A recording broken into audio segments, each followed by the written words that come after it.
I'm not disagreeing whether you want to help protect some other area.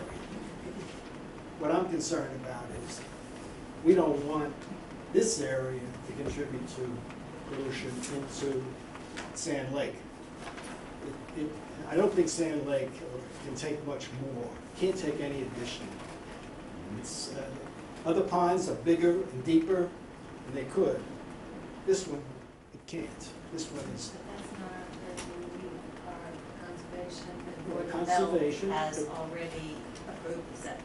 No, Board of Health has, so actually Okay, it does then not need any variances, so I don't believe you even have to go to Just the board. pull a It's permit. It's a departmental permit, because it doesn't require any Board of Health variances. I don't know.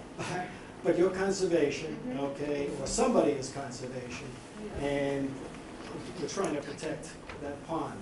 And if you have, I know I said it before, but if we put a septic system in, it's a small septic system, for whatever reason, it's overloaded, and it winds in the pond, winds up in the pond, it's too late. There's nothing that I can do. It's there, and I got real problems in that pond. Well, I totally agree with you, but Even if you unfortunately the go on septic some other system pond, is not our purview. Who's this? Who? Board of Health, It's the health department, it's Oh, not gonna okay. go to the board. the health department. Yeah. It's within our, the tank is partially within our jurisdiction, but the leach is outside, so that's not Yeah. within ours. But we understand your, I do Yeah. understand your Okay, all right. I concerns. totally understand the concern. So maybe we can, I have no idea what the level of mitigation is you're looking for, so maybe we could talk. We can talk. And then we would ask for continuance to the 17th, I heard? The 2nd or the 17th? Oh, we're not even at, I thought we were at the 2nd. Want to just do the 2nd? Oh, Yeah.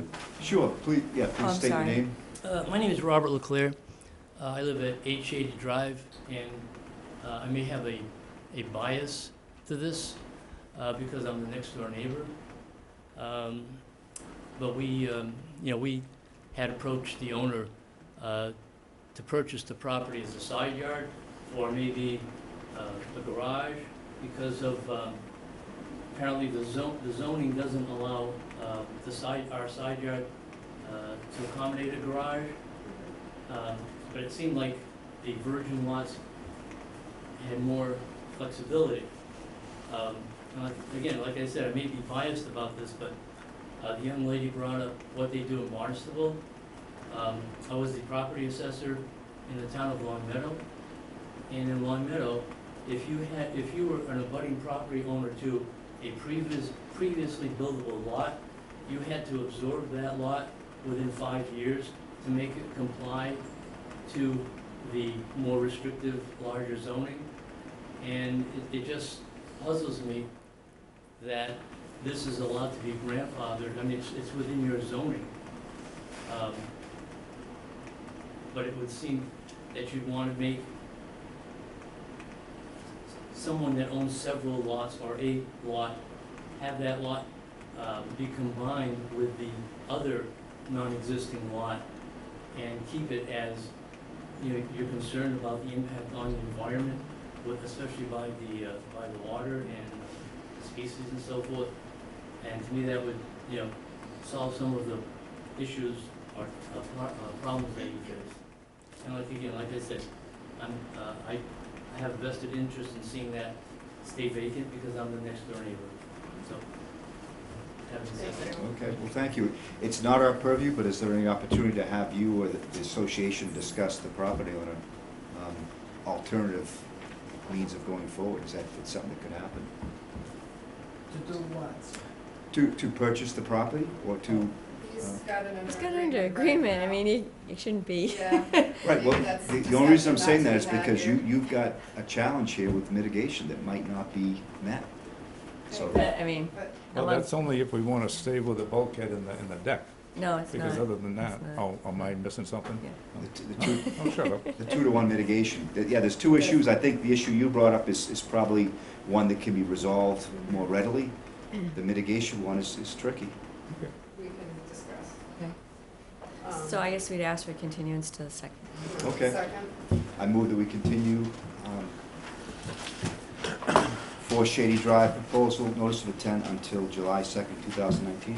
Second. Second that by Stan, all those in favor say aye. Aye. Motion carries. Thanks. Thank you. Thank you.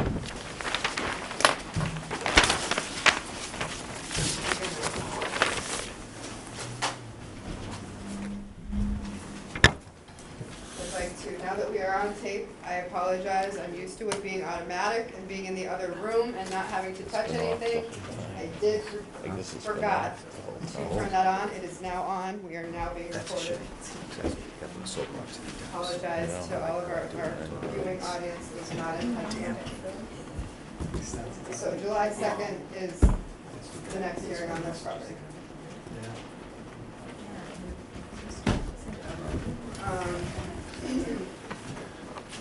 I thought, is it still on? I thought you see with the camera there too. No, I mean on the screen. It's on, Oh, because I okay. can start record. I thought you saw the In order to pictures. stop it, I have to hit stop. I'm not gonna be allowed to do this anymore. Either that or you'll require more retraining. Okay, so we have a continuance to notice of intent for 3 Skinnaquit Road. It's an after-the-fact filing for cutting vegetation, a staircase, dock, and playground. Hello, Dan Croto from Moran Engineering. I'm a voteur with Blue Flags Design. We were before you 2 meetings ago, I believe. 2 meetings ago. June 5th. June 5th. I think we went through most of the issues at the time. There was a MS company had to, with Amy's approval, I believe, they did some changes to the mitigation plan. In the meantime, we had gone, and then there was a dock that needed to be licensed. We did go to Waterways. Actually, the owner was there earlier tonight with my work partner, and the Waterways did approve the dock. So, but I will let Emma speak about the plantings first.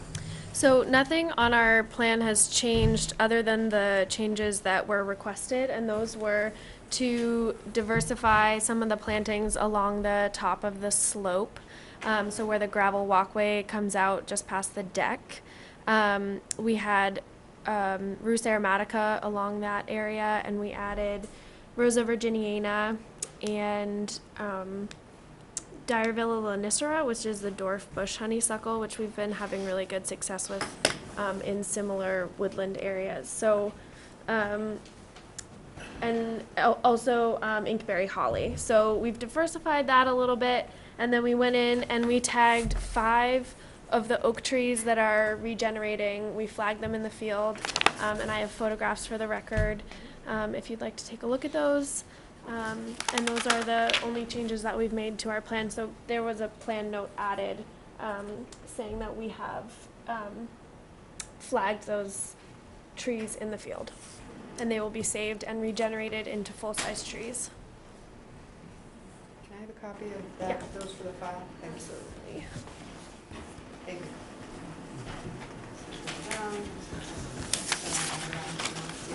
I did see them in the field. Yeah. So if you, I was not able to go out when you went out, but I did go out afterwards and saw them, and they're kind of, they are interspersed throughout the cut area, so I think selection of them was appropriate. I'm not familiar with that honeysuckle. It is a native?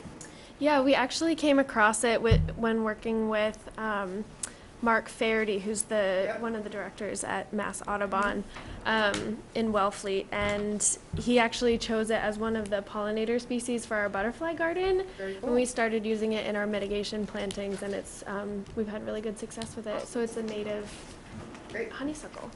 Yeah.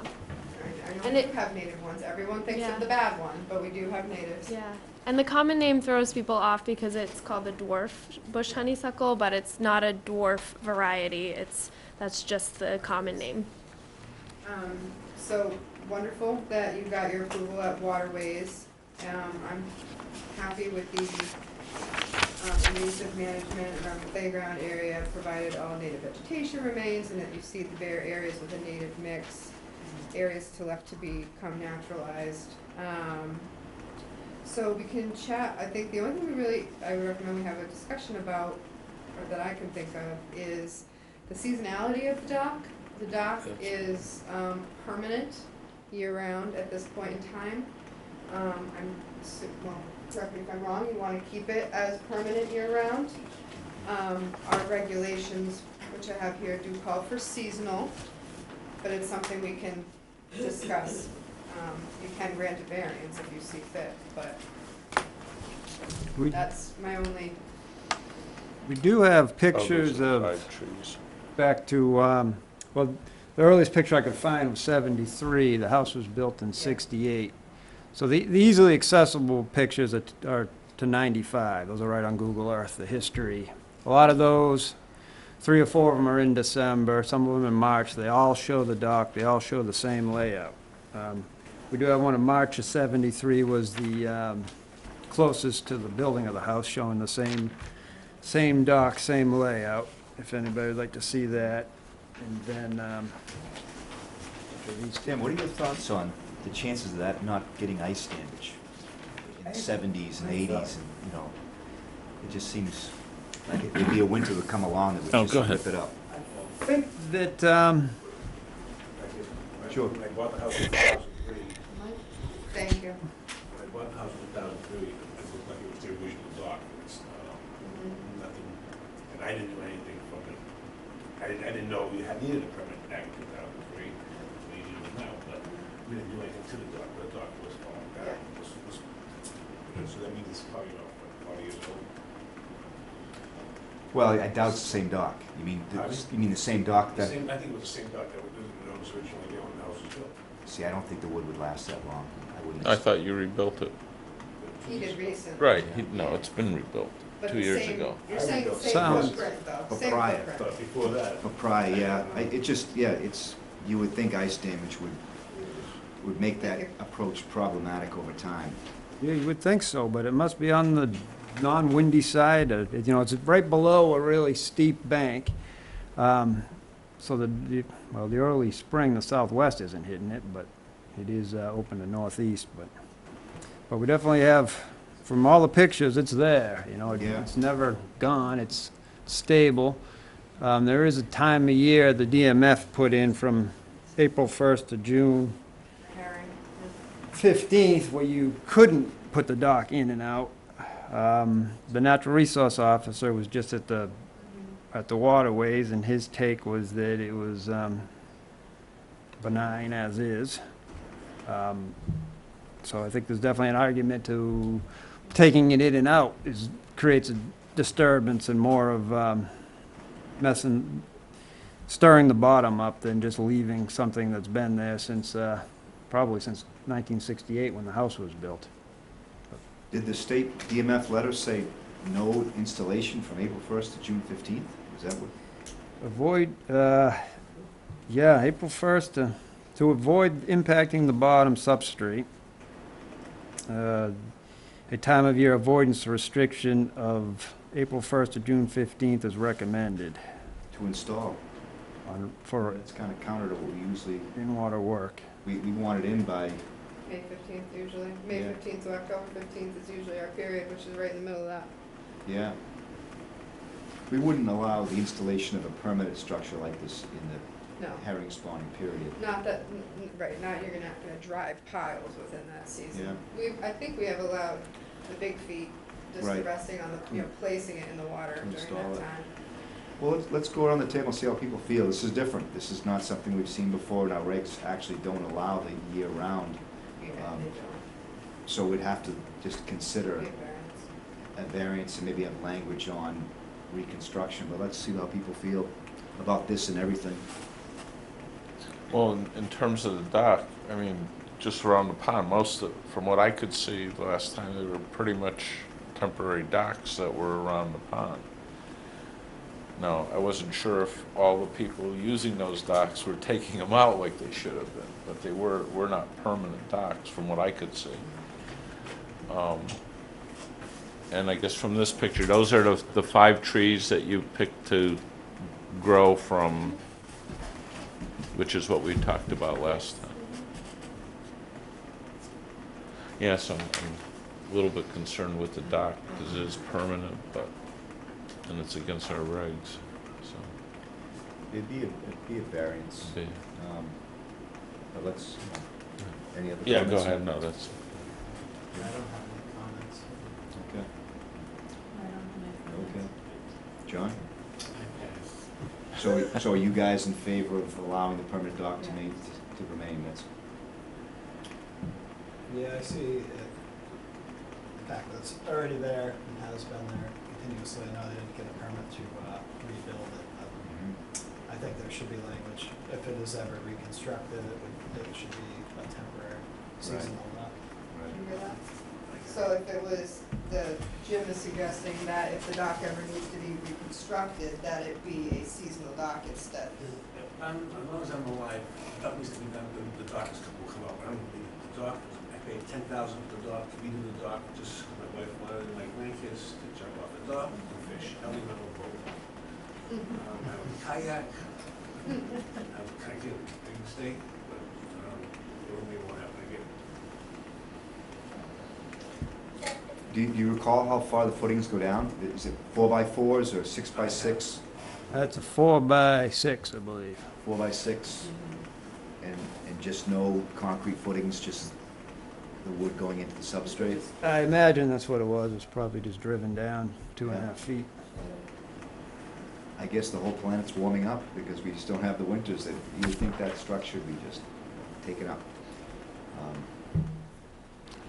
Unless there's some groundwater seeps right there or I don't know, something. 5 years ago, that was that real cold winter here. where- 2015, yeah. 14, yeah, that's a year ago. Well, I think I agree with Jim's approach. I think it would be pretty disruptive to take it out right now. Not real happy that it went in without a permit, but I think we're moving on from that. And so I guess we would condition it that when it is reconstructed, that it was a variance given to allow this one-time maintenance of the installed permanent dock, contrary to our regulations. So I think that's probably reasonable. Seeing as how it's been there since before the regulations were even in place to begin with. That would drive a homeowner to think about just putting in the same thing. You look like you're thinking, John. Well, I guess my reservation about that is that it sets a precedent, other people who put in docks, I mean, we have the struggle everywhere, that, people see someone else with a dock, and they want the same dock, and they think they should just have it. So I'm concerned about when other people come before the commission asking for a dock. It's tough being inconsistent about it. I think we got a clear record that this was, at least back to 1973, it was in place. Yeah, but that's not the point, because when people do new construction on the water, they're supposed to come before here and get a permit, and if we gave a permit, the permit would be for a temporary dock. Even if you have a dock there, you're taking it out and replacing it with something. If in a hearing, the permit would have been for a seasonal dock, not, and so my point is, there's a consistency issue. There was a permanent dock there, though, so our request would have been for a permanent dock, because It would have been denied. if his dock person had given him the proper information, then certainly the question, we would have asked for a permanent dock. We may have been. My understanding of the Under regulations this- is that it's new construction, even though there was a dock before. And the permanent is not. I don't think the normal. Yeah, because didn't Even we- if there was a pre-existing broken down permanent dock, it's something that went in before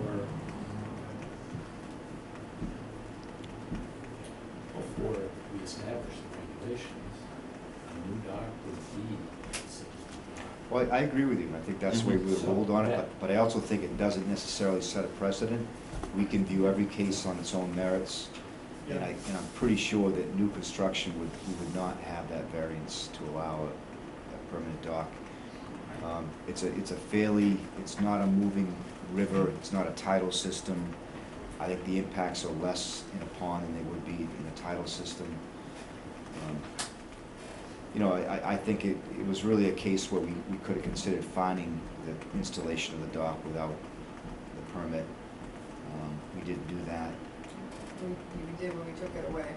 We took that, we took, so there was a fine, there was originally $1,200. $100, and it was reduced to 600, and I think So I think 600 was the cutting and the play area, I believe.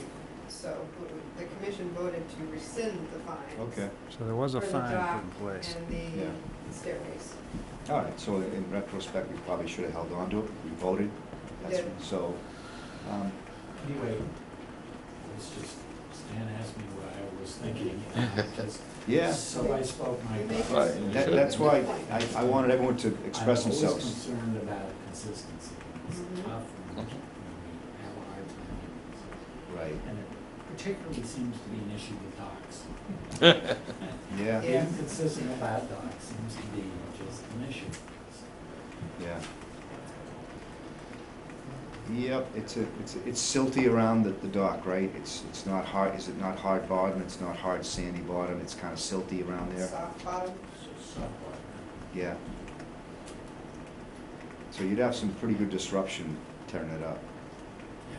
And there is no beach. This Yeah. upland goes Oh, straight I into the know. water. Yeah, Yeah. No easy way to go around that. Yeah, so I just favor a firm condition in the order that says when this gets reconstructed, it will be, you know, a permanent dock will not be allowed. Any other thoughts on the proposal? Have we covered all the bases, Amy? I think so.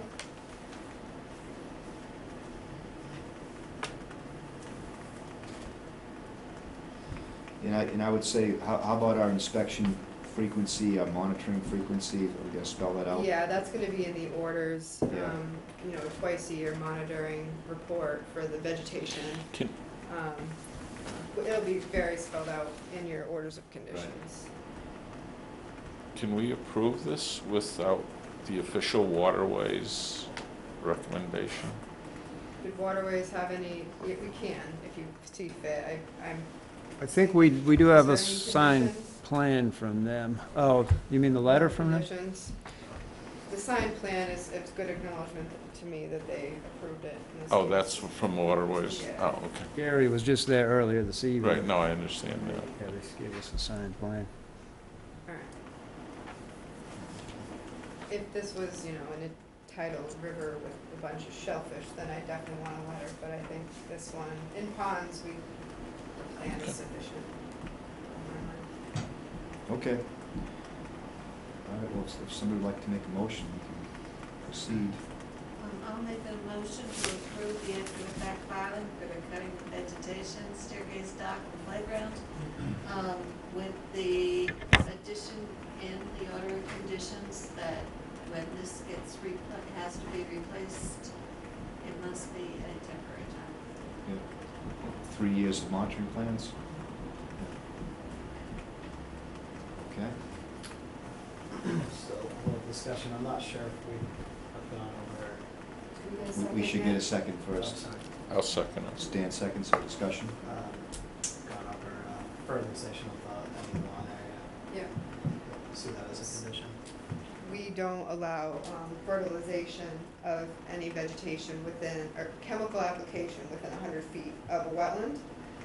So that would be part of your conditions here too. From what I remember, you have very little lawn area on the property. Yeah, yeah. But it would be in your permit not to allow it. That's all. Any further discussion? All those in favor say aye. Aye. Motion carried. Do you abstain, John? Okay, so 1 abstention, 4 positive. All right, thank you. Thank you. Thank you. Thank you. Hey, do you want the plan from, Yeah, if I mean, if you want it yourself, you can scan it and send it, or I can take it. Good? All right, so, let's skip to the, Yeah, I was watching his expression, I knew he wanted to say something. Oh, yeah. Well, it's, Well, you should say, you know. that's a good point. Oyster Creek would be next. Yes. Is anybody here for Oyster Creek? You are, okay. Yep. Okay, sorry. I thought you were getting up to leave. That's No, okay. Richard Harris. Hi. Where are we? So this is a discussion, if I may, Mr. Chair. We were alerted that there was some raking or dredging occurring within Oyster Creek, which is off Allen's Harbor.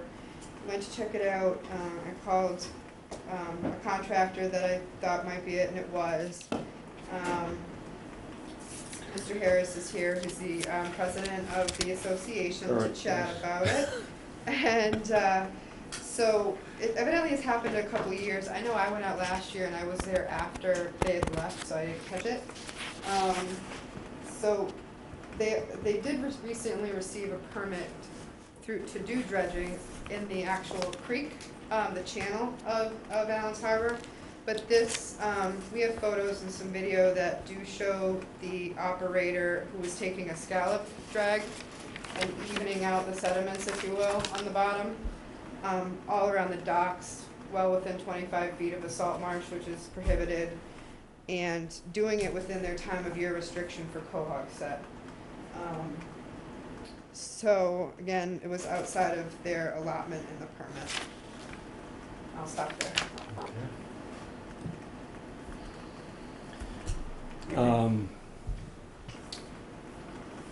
Guilty, I guess.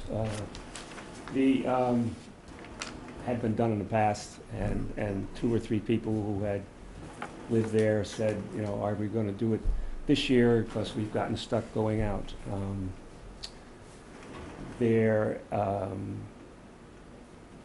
In the fall of last year, there were several boats that had been, 2 or 3, during September, October, that had run aground. And there's a lot of people that come in and out of that area that are not residents in the area, because it's a town waterway, navigable waterway. And so those people damaged the channel, so and pushed a lot of the sand trying to get, you know, their boats off the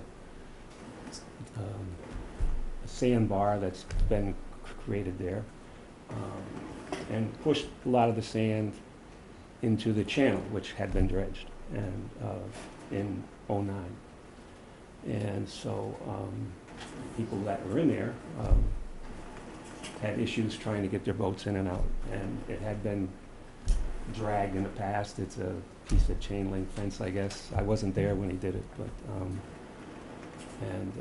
just kind of smoothed out the humps until we can dredge again in November. And so that's what occurred. There are town moorings in there. Town collects fees on them, but we seem to be the only one that does any work there.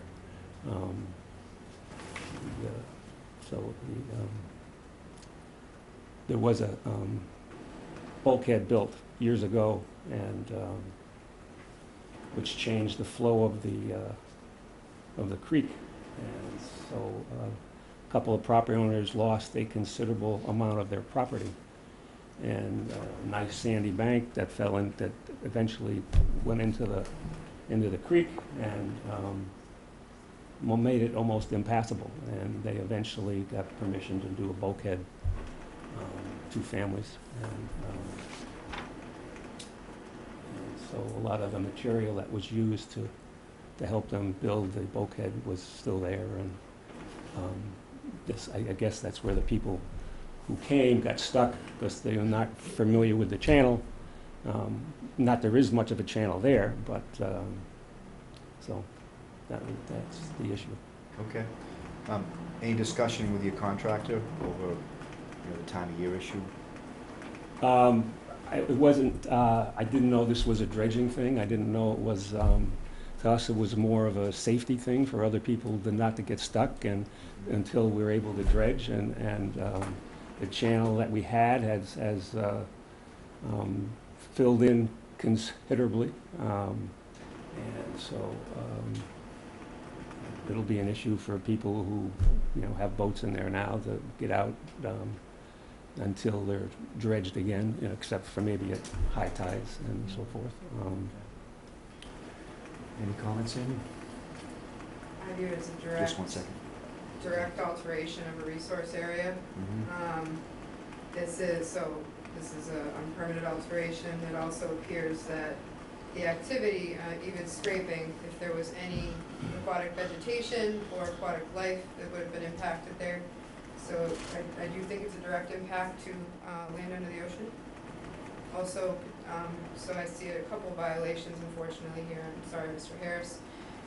Operating outside of your time of year restriction, operating outside of the scope of your permit. So there was a valid permit, just it was outside the time of year? It was outside the time of year. It was within 25 feet of a salt marsh. It was outside the footprint.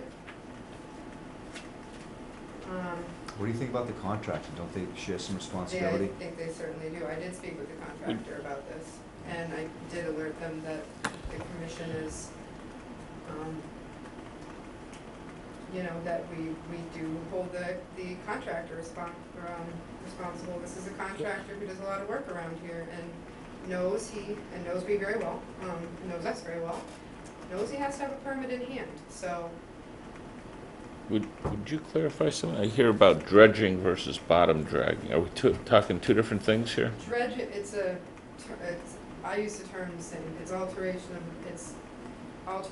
of the topography of the bottom of Right. the ocean. So dredging is usually either with a bucket Right. or box. What this was a skiff dragging along a piece of mesh of some sort, either a scallop drag or a fence along the bottom. And that's what I heard, but you were indicating that the true dredging was supposed to occur down the road, and this was done in kind of in place of that.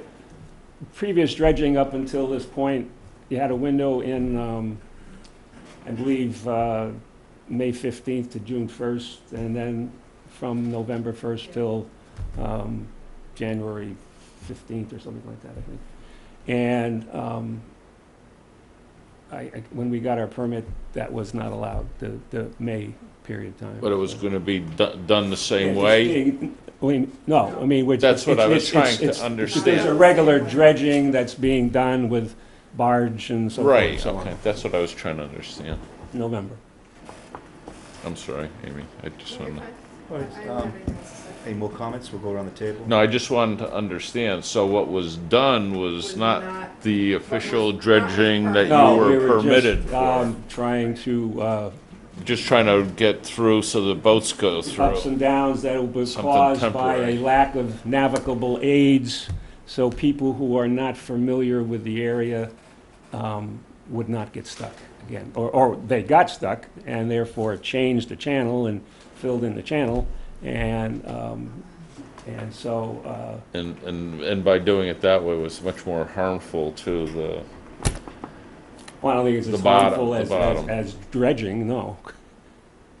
No, because it was great. The footprint that you altered was much bigger than the footprint that was permitted to be dredged. Okay, that's all I have. Okay, we have one comment from the audience, unless you folks want to say something.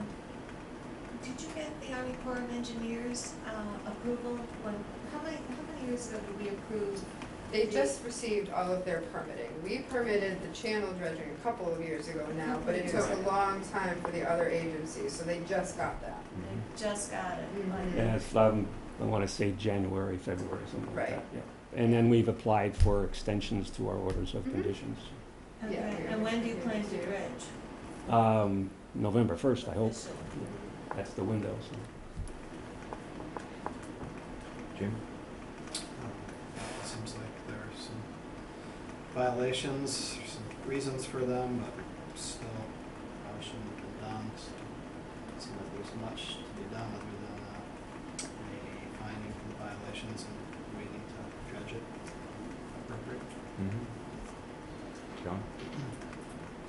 what's the shallowest portion of this channel at mean low tide? The mean low tide could be a foot, 18 inches now in certain areas.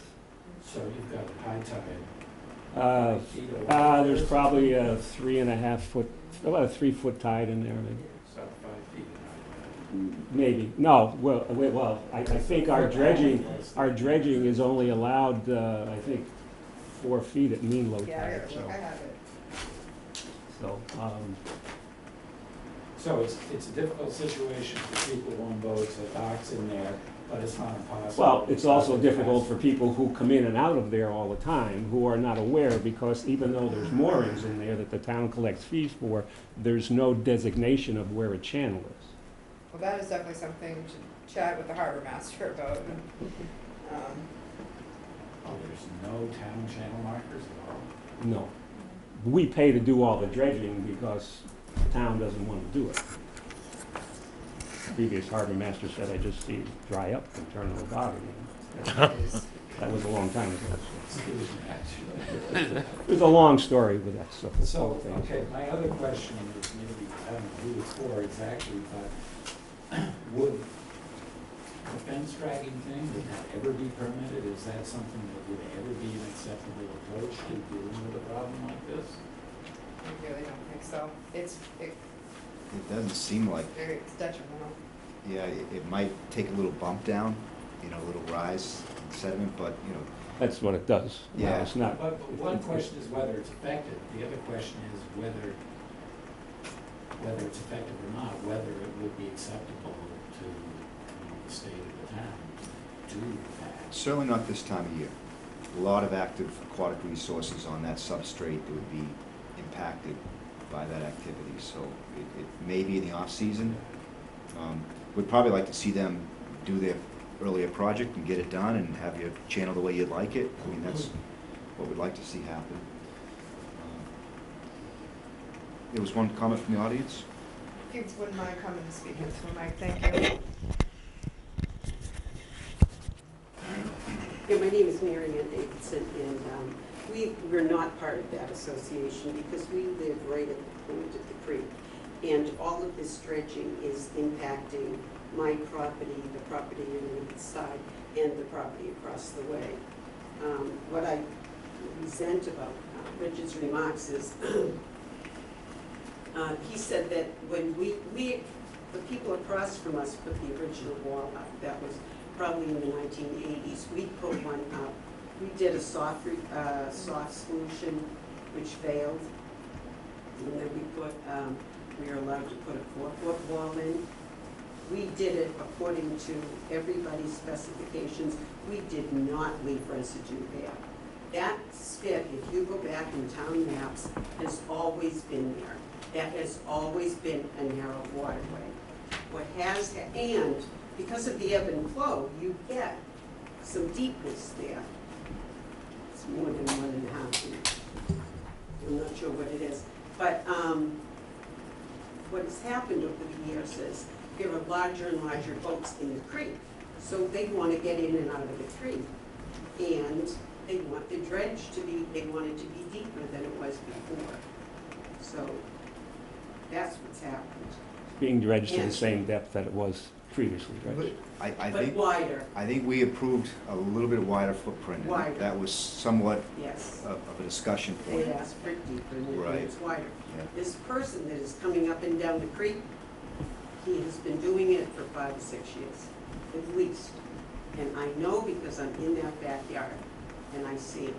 And he's out there with his children, he's out there with his wife. Asked him what he's doing, he says he's permitted.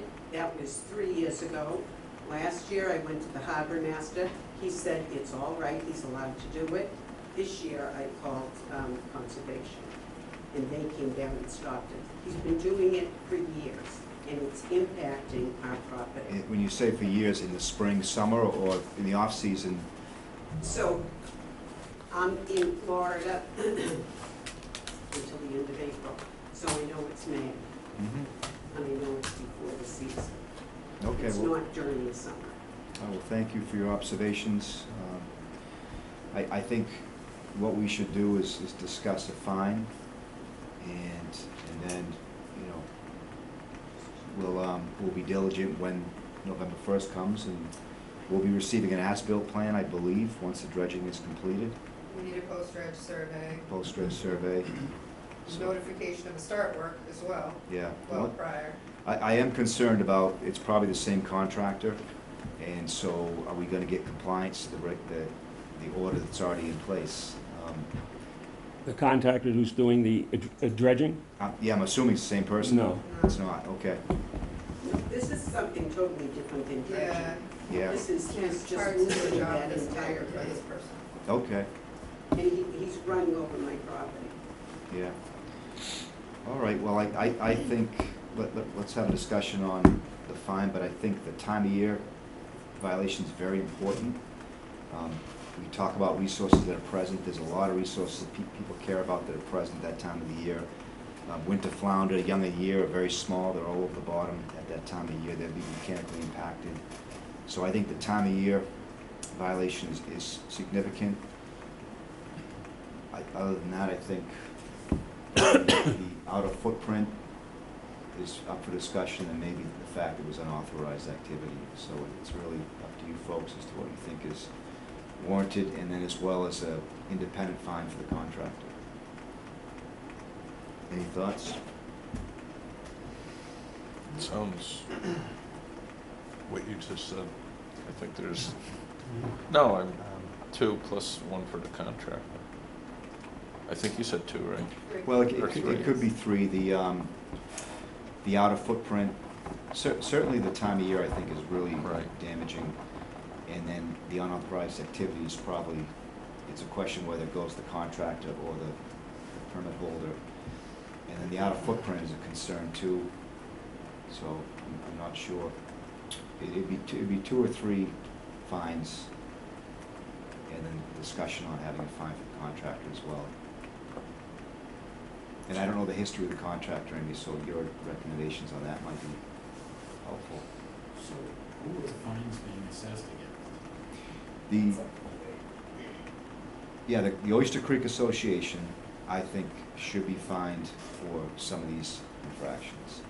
And then should we also fine the contractor for activity, which I think they were well aware that it was, I mean, a springtime of year, it's just we're not allowing dredging in that time of year. It doesn't happen. It hasn't happened for ages. And you asked if he had a permit, and he said yes. He said he was. He said he was allowed to do it. He probably, I find, just, he's not here. He probably thought he meant the other permit, but which is the permit that you just got. However, he should have had it in hand, and he knows to have copies of permits. I've got one other question. I just want to clarify. The person that was doing this dragging, that was a contractor for the association? Or was that somebody that just does it on their own? No, he has a contractor for us. We So it was paid a him to do contractor. this. That's what I was just trying to clarify. Okay. Yeah, I would be in favor of 3 fines for time of year outside of footprint and within 25 feet of salt marsh. I don't know if we can simply assess them to both, or if they have to be split up. You can do what you like. I think it would be good for both parties to share the Okay. burden of that. All right, we'll do that. I'll go ahead What and. did you say, Jim? Split it in half? I didn't hear. I would prefer to just assess that to both parties. Okay. Yeah, we haven't done that very often. It's just, we don't know, the extent, the association could have been, uncertain what the regulations were, where the contractor should have known. But we've rarely done more than have a single fine for a contractor. So I think I favor having an individual fine for the contractor and then 3 assessments for those 3 activities for the permit holder. And so I'm gonna motion. Make a motion. I'm gonna motion that we fine $300 for activity that was unauthorized, $300 for activity outside of the time of year, and $300 for activity out of the footprint, Mhm. and then $300 for the contractor's unauthorized activity. So 900 for the association and 300 for the contractor. Is there a second? I'll second that. Seconded by Jim. Any discussion? Any? Well, I have something to say, which I think that that's not right. I think that both parties should be assessed the full set of fines. I think $900 for a group of people who live on that waterway is, it's like, it's nothing. And it's nothing, and I don't see what there is to stop them if we keep doing it. $900, it's nothing. It isn't a lot, but also. I think a point has to be made. I know, we I try, think pretty strongly. You have the ability to revoke permits, I mean, we've tried to be Okay, consistent. well, that would be, but we don't Quite a bit more want, yes, expensive. exactly. So So- if there's continued, if there's continued violations, this committee does have the ability to revoke permits. Right. okay, well, But we don't really have continued violations, We we don't, do- as far as. I'm just saying, No. you're saying, claims have been made. well, but you we were, don't- and we you don't are have saying proof. now, and I did speak with Mr. Harris, and he said he just became the chair, inherited this, and it's just what was always done. If this is, now that you're here in front of us, and I'm sure hopefully you don't wanna come in front of us again, sorry, that came out really badly. We're really a nice group of people. We do try to be a nice group of people, but, I'm just saying from here on out, if there's if there's things that don't go right, the commission does have other It won't. avenues, and we don't expect it to, so. Yeah. I agree with you, John, but I think we haven't done a lot of finding of contractors, and we also haven't really tried to be too punitive. We're looking for responses. So I do agree it's a small amount of money, but I'd like us to be consistent. We haven't really gone much higher. You know, I think, you know, we can find $300 per event, and if we document multiple events, we could, but I think this is a good message to send, that we don't want this activity to continue, and that we'll be watching what happens after November to make sure that the permit is complied with. Was there additional comment? Well, the only comment I'd make is that on their dredge project, Arlene Wilson is their engineer, and I really find it very hard to believe that she wouldn't know that this was an illegal activity. She was not aware of it. She didn't know what happened, I called her. Okay. What do you think, John? Is that, you know, we can't, you could bump up the contractor fine, but we'd have to have another event to have additional fines on that activity. And that means documenting different dates, right? Well, so, I'm fine. Clearly, I have a minority opinion here, so I think I've made my point. Yeah. And, you know, I think the problem is that, you know, the escalation alternative is extreme, and it's a tempting thing to discuss, but I think it would cause all kinds of problems, so. Yeah, I've said my piece. Yeah. I think we should just vote. Move on. I agree with the fines that you proposed. I think it's a shame. I've been following this Oyster Creek. I've asked you a couple times, have they done it, or what's going on about it? Oh, Because right, I yeah. have a couple of friends in that area.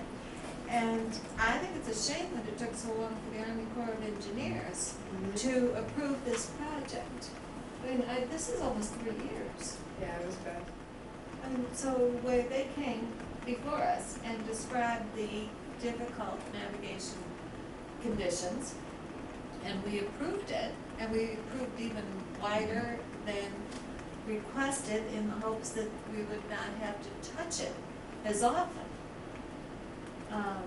But I think it's just terrible that it took so long for the Army Corps of Engineers to come through.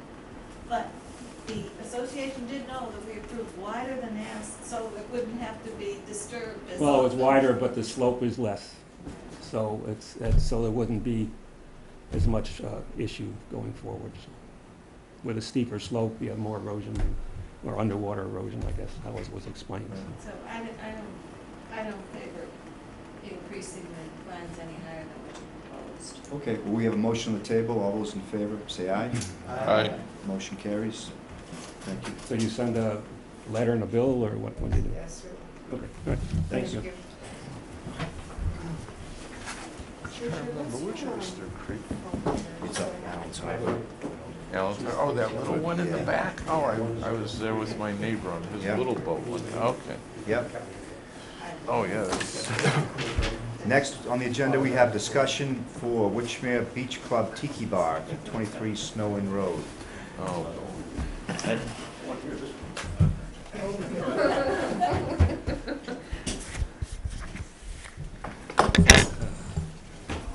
Slide up chairs as we need to. Yeah, you can bring chairs up if you want. That's fine. It's a nice intimate room tonight. You all set? Yes. Do you want me to introduce it, or do you want me to do it? I'm happy to do a quick intro. Go ahead. Okay. Good evening. My name's Andrew Singer. I'm an attorney in Dennisport on behalf of, here on behalf of the applicant. Mike Charlotte is the GM of Witchmere. Bill Ganchert is in charge of operations, and Dave McNevich from Coastal Engineering is the project engineer. We have, I've been representing Witchmere, some of you know, for a long time. We have filed an application that's before you in a couple weeks to do some redevelopment work at the beach club portion of the property.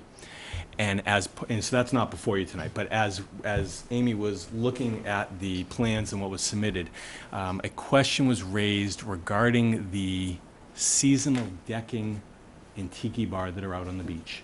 And that's not part of the beach club application in a couple of weeks, but it was something she raised the question and said, what was the permitting status of that? And she felt it would be better for us to come in and have a, informal discussion with you tonight. We thought that was a good idea too, so that we can, discuss how is what it is and where we're going before we're coming into you a couple of weeks for an actual development project on the beach club. The decking, and the seasonal decking and the tiki bar that are out there have been there for many years. They actually predate both Mike and Bill being on the property. They did add last year, it's removable, but they did put a fire pit out on the tiki bar, on the tiki deck. So it's on the deck itself, but that was not been there for a long time. They did that. And they thought because it was on the same footprint, they just sort of put it out there because you can take it off. It's a temporary seasonal structure as well. But that's something that wasn't there other than just last season. The decking itself, though, as shown, which is the ramp coming out, and then the area where the tiki bar is, has been there, I think you said for more than 8 years? I believe probably at least 8. About 8 years at least, or so. Again, I haven't been back to discuss, this part of the property with you. Coastal was not involved at that point. But we wanted to come in before you tonight. Dave, if there are technical questions, Dave can certainly address those. If there's any historical questions that I can help with, I'd be happy to. And we just wanted to have a discussion with you. Thanks. We appreciate you coming in. I think I put in Dropbox, the last plan of record that we have, which was a revision in 3/15/2012 for the beach club. So there it did show the walkway that goes out from the club, basically onto the beach. I did look on Google Earth, and I thought I saw that other than the approved walkway, I thought within 2 or 3 years is when the other stuff appeared. The But fire I can, pit? the Oh, tiki the bar. tiki bar area? The decking around the tiki bar, and I could be wrong, I'm not saying I'm right, but I mean, the last approved plan, which was in 2012, does not show it. And I did think I looked scrolled back through the time and only saw the tiki bar and the fire pits somewhat more recently. Well, it was than- seasonal, so it might have, depending on the Google Earth image was, it might have just not been out It's true, there. they tend to like to do them in like October and March, so I won't dispute that. They do. And typically the tiki would go out when the club opens, so usually by that middle part of June, and then be removed as soon as the club closes in September, early September by Labor Day. And so it is a coastal beach. So getting back to the resources and whatnot, it is a coastal beach, because basically where the dining pavilion is, they have a bulkheaded type of wall. And that actually acts as an artificial coastal bank. That's how we've really treated that. So the area where the tiki bar and fire pits and seating is technically on the coastal beach. So we're here to kind of, I mean, this is an unusual situation. A lot of, I don't know how this would be permitted in some situations, in other situations for people. We can potentially discuss what the I'll let the commission discuss what they want to do in terms of keeping it or not keeping it, mitigating, etc. So at this point in time, I think putting a structure, albeit seasonal, in a resource area would be something that would be, I would have a hard time recommending, just under the Wetlands Protection Act and our regulations.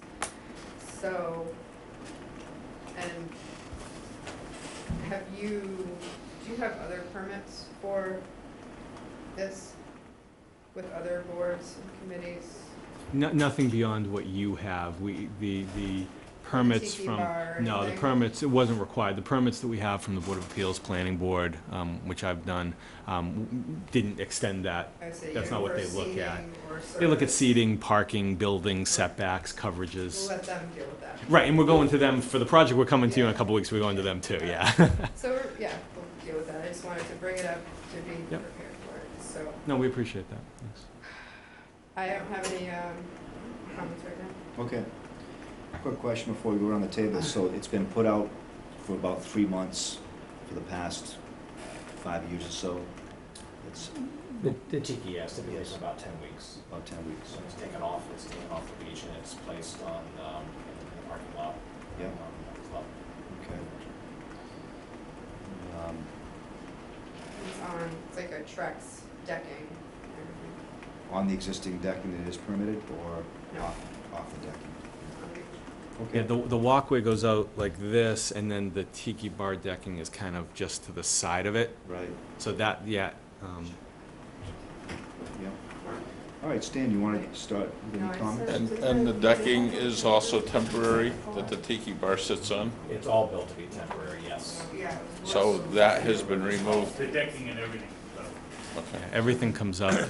I guess the only problem is we typically, with new homeowners that aren't familiar with wetlands regulations, are doing things to their properties without knowing that they should be coming to us. I can't believe that a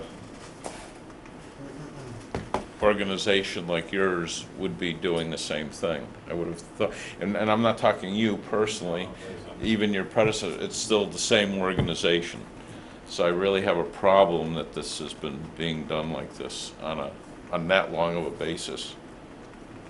I have, and you're absolutely right, not excusing when it started or how it started. I think what probably happened is that there's a lot of work out on the beach with plover protection each year. So there's a lot of, Amy's down there a lot, others are down there.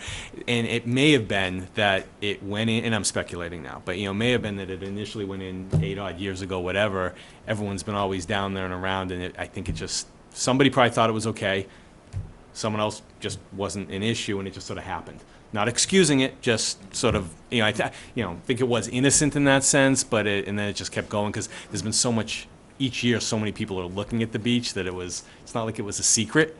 And so I think people just sort of, it just kept going. And then it was a good point you raised, because you raised this question just recently when you saw the plans, I think. Yeah. Yeah. And I go down, I usually walk in from Bank Street, so, but being back Good down walk. the beach, sometimes you don't, yeah, it's nice. Yeah, it's something that you would, think that was permitted, if you see it. So, I guess what they're here, one of the things we're here for is this something the commission would consider for after-the-fact permitting, or is this a non-starter? Okay. And you obviously know which way we'd come down on that Yes, question. but- So the proper Well, I avenue think- I would think- be, if you were seeing fit to, we talked a little bit, we did visit the site today, Great. and just so they could see it. And, there was a little bit of talk about the potential, because you have such a big beach area, potentially for some mitigation or something like that in order to, but that was just really beginning talks of things. This is one of those very unique areas where this beach is growing, Yes. and it's growing significantly, and it has been for, well, over 120 years now. Yeah, since that jetty went in 1870, whatever it was. So it is a very unique situation, at least just from a landform point of view. And it would be considered to be in the resource area or in the resource area? It So is. if I could just chime in, because you're gonna discuss whether this might be permittable or not. Yeah, I don't want to send you down a route that's not necessarily. No, in your discussion, but just the performance standard for projects on a beach. Any project on a coastal beach except a project permitted under section 1030, which I don't have right in front of me, shall not have an adverse effect by increasing erosion, decreasing the volume, or changing the form of any coastal beach or adjacent or downwind coastal beach. So, I mean, it is coastal beach, it's high beach, it's certainly not the section of beach that's within the intertidal zone or even a spring tide. This is a section of beach that would be affected on a a coastal storm flowage type storm. So, just if you could consider that, because whereas this is seasonal and removed, it's there for a couple months, and if we were going to have a hurricane, obviously it would come out and off. So, I think the performance standard, my opinion is it could be permitted, but because it meets the performance standards, but that's for you to discuss. And again, whether it increases erosion, decreases the volume, or changes the form of a coastal beach. And I would suggest that maybe this does none of those things. So, but that's for you to discuss. Well, I think the one, I'm not sure whether we permanent otherwise, but there's the really serious potential for habitat improvement on that beach area. You know, the beach is large, like you said, it's growing every year. You know, as many of us are becoming more aware, it's an important habitat. You get the piping plovers there pretty much every year. When you look at that area, you know, everywhere to the west, there's this, you know, this pristine dune environment with grasses and shrubs and whatnot. It's all quite important habitat. So, you know, there's the potential to section off certain areas of that beach and, you know, really enhance the habitat there. And I would certainly consider that consideration of the project. Just to follow up, do our bylaws allow a mitigation factor in the resource? We're 3 to 1. 4 to 1, okay, so we have it on our regs. Yep, okay. I see, to follow up on that, I mean, the beach appears to be either semi-maintained or it's at least just well trampled. Each spring you get some vegetation and then it seems to be kind of trampled down throughout the summer, which might just happen naturally from people, but I don't think it would necessarily take a lot of planting, but the section off part of that beach would really enhance the habitat. Okay, Carol? I think I'm going to abstain. I have been a member of Witchmere for longer than these gentlemen have been alive. So, yes. So Yeah, probably you since like the I tiki was bar. 15. I have seen a lot of changes there. I will say that boardwalk has always been there. Oh, yeah, Boardwalk has not always disputing been the there. boardwalk. And I have to say, I assume they have permits to, it's a big company. I mean, it's an enormous company. I was here when the boardwalk was approved, I do remember that. Yeah, you were, yeah. When it went up, I assumed it was permitted. Mhm. John? Well, I gotta say, I'm not in favor of rewarding, ignoring one's responsibility to know and abide by these sort of things, and I would understands that you guys undoubtedly are institutionally in one way or another perfectly aware of what the requirements are here.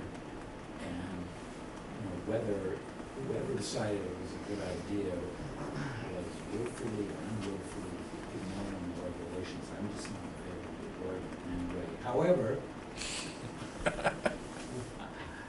and I will say that over and over again, I'm really not in favor. I really don't like it when people come here after the fact, after someone stumbled over their violations, egregious violations, and are asking us to allow them to continue. I think it's really not good, because it makes it very hard for the Conservation Commission to operate and try to do our responsibility.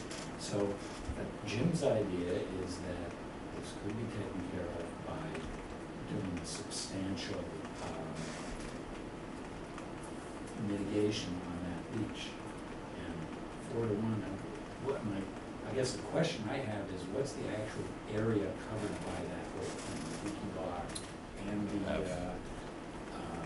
the seating area. all that stuff. You have that, Andy. Yeah, the decking around it. So, We can answer that. Yeah. I wasn't suggesting it would be limited to that ratio either. I Right, think they right. could That's it. Purpose. propose something, I was thinking probably larger than that. Yeah, that would be minimum. And we're not here, this is for discussion purposes tonight, you know, we're not here as an advertised item, so this is for give or take. Yeah, you don't have to make decisions per se. You don't It's- have a plan to review anyway. Exactly, but this is helpful to us since we're coming. Yep. Yeah, I absolutely. don't know where I'm coming from. No, that's fine. And we know where Miss O'Leary is not gonna be coming from. Yep. Okay, so the boardwalk is permitted. Yes. So the deck where the tiki bar is, the little connection from the deck at the tiki bar over, is probably just under 2,000 square feet. And that's including all the Fire pits and stuff everything. The couches, the outdoor They're on the couches. deck. So- That seems about right. Yeah, That's about right. That seems And about right. just another little note, there was another big metal fire pit sitting in another area of the beach to the west of where all that is, and I saw another one leaning up against The the side temporary of the ones. building, which, you know, technically that would also be a violation. Right? If it were- It's with portable Is it fire. not forever? Our regulations aren't really clear about these portable fire pits, so. That's for Mike just said those are used for wedding bonfires, where they bring them up, yeah. bonfires. So, we're just not clear about it. Another thing that we need to clear up. I have seen people who have fires on Baxter Beach, Mhm. and they get permission from towns, and when I ask them. Well, they have to get permits, They yeah. get permits, and. But that's not- No, but I'm saying that. that Public- would be on the a same public type of beach. system. Yeah. They get permit from Rockin for me for like a one-time thing. She This is wasn't a little 50, different, but it's temporary. Or movable. Yep. Okay. So, I guess, to kind of wrap this all up, would it be worth it to to ask them to come up with a plan and file for this? It could either be done as enforcement, or it could be done as a notice of intent. Enforcement is less paperwork.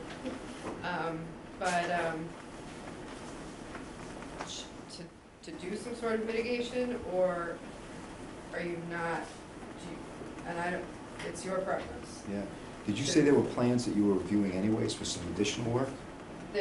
I think you're going, in 2 weeks, you're coming in front of us? We're coming on July 2nd for proposal to, above that vertical Yeah.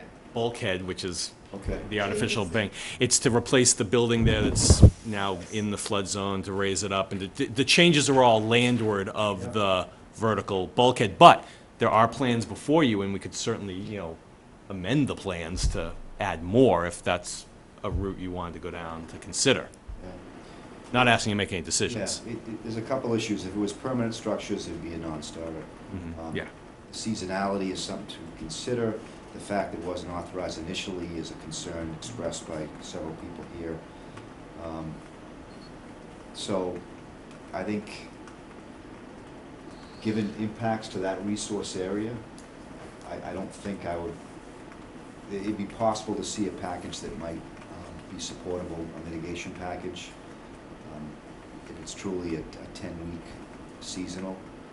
But until we see plans, I'm not sure how I'm gonna fall on this, but I think that's possible, that a really strong dune mitigation project could be something that would allow to support that 10-week occupancy of that area. So that's how I feel. Would a seasonal thing like that be, would it make sense to be part of another plan that they're providing? That's up to you. I had originally, well, I said we should start discussion on this first and No, I'm have just- it be part of that other thing. I'm just saying, since this is a seasonal thing, should that be separate? No? No, we were just distinguished, what they're proposing to do is not, it's permanent alteration. Right. No, it can be heard together if you want to. Just one other question, do you know what the area is for total beach between the bulkhead and, I guess, high tide? I don't off the top of my head, we can, Yeah, we can so- figure Know that out. Next time we. Sure. It grows about a half acre a year, but, Four feet by however yeah, many. 4 feet. As opposed to Yeah, washing 4 away? feet by however. we'll get you long. that, we will get you that information for the July 2nd meeting, yeah. It's gotta be a couple acres, 80,000, 100,000 square feet. That's crazy. But no, I mean the total beach. Oh, yeah. Oh, yeah, said not per year. How many feet is the tiki bar from the bulkhead, What's it, guess? or that little, concrete? You have Oh, that you on mean there? the artificial coastal bank? Yes, Yeah, how the far artificial away is coastal that? bank, the vertical buffer. Cobble down, probably at least. It's 80 feet. It's 80 feet, If they replicate like a half acre and it's 32 feet up in front of the deck where the land, pool but a is significant. approved. Yep. Right, Right. So, yeah. Okay. It's a So- resource area that has a lot of human activity, so that's why I think that there might be a mitigation package that would allow us to consider having it occur. You heard our previous discussion where we fined for unauthorized activity. I think we'll probably have to issue a fine for this as well. But how do folks feel about that, seeing what they have? Seeing a proposal? so is the preference that we would amend our notice of intent that we already have filed, or do this as a separate notice of intent? Whatever is easiest, or whatever you prefer. You prefer to keep them separate? No. Now, well, if you're amenable to having them on the same plan, you run the risk of one piece being approved and another piece not. That's the only risk. Well, at that point, we would just withdraw Right. the piece that wasn't being approved, Okay. for whatever, you And know. then you and- have to refile for the single piece, or we would deny it anyway. We don't wanna, Just do it separate. For just separate? All right. I think so. it's really. All right, we can do it separate. Obviously, that won't be before you on July 2nd, because there's not enough time to Yep. file. But Dave can prepare a plan to answer the information you gave us tonight and file a separate NOI for that. That's fine. But meantime, what happens to the tiki bar? Right. I think that I'm gonna motion to have a $300 fine for the installation of tiki bar without authorization, and postpone any further decisions until we have the plans before us, unless someone feels otherwise. Do you wanna set a deadline for submittal for the new notice of intent? That'd be a good idea. My question is, it's there, it stays on the beach in the meantime? It's, let's, when are you gonna try to come back come to actually file? On this. Well, I'm thinking if, you must have a deadline right around the 2nd. Yeah. We can file for the next one or two, whatever the next meeting, Right. or Next two, available. next available is. That Oh, would, I'm just thinking if you wanted to stipulate that we file a notice of intent before the July 2nd hearing. That way, it will, the Could action do will that. have been done. yeah, that's very that's great. Okay. I mean, with Usually I would that, give I mean, people- it's That's just 2 a weeks. mitigation package. Was that giving enough time to come up with a plan, or would it be better to have it like filed in 2 weeks? I just don't wanna we wanna think about That's the it. only thing, because we're gonna have someone come up with a Yeah. mitigation. How about if we put the I was app? gonna say about 3 weeks, or 3 to 4 weeks from now.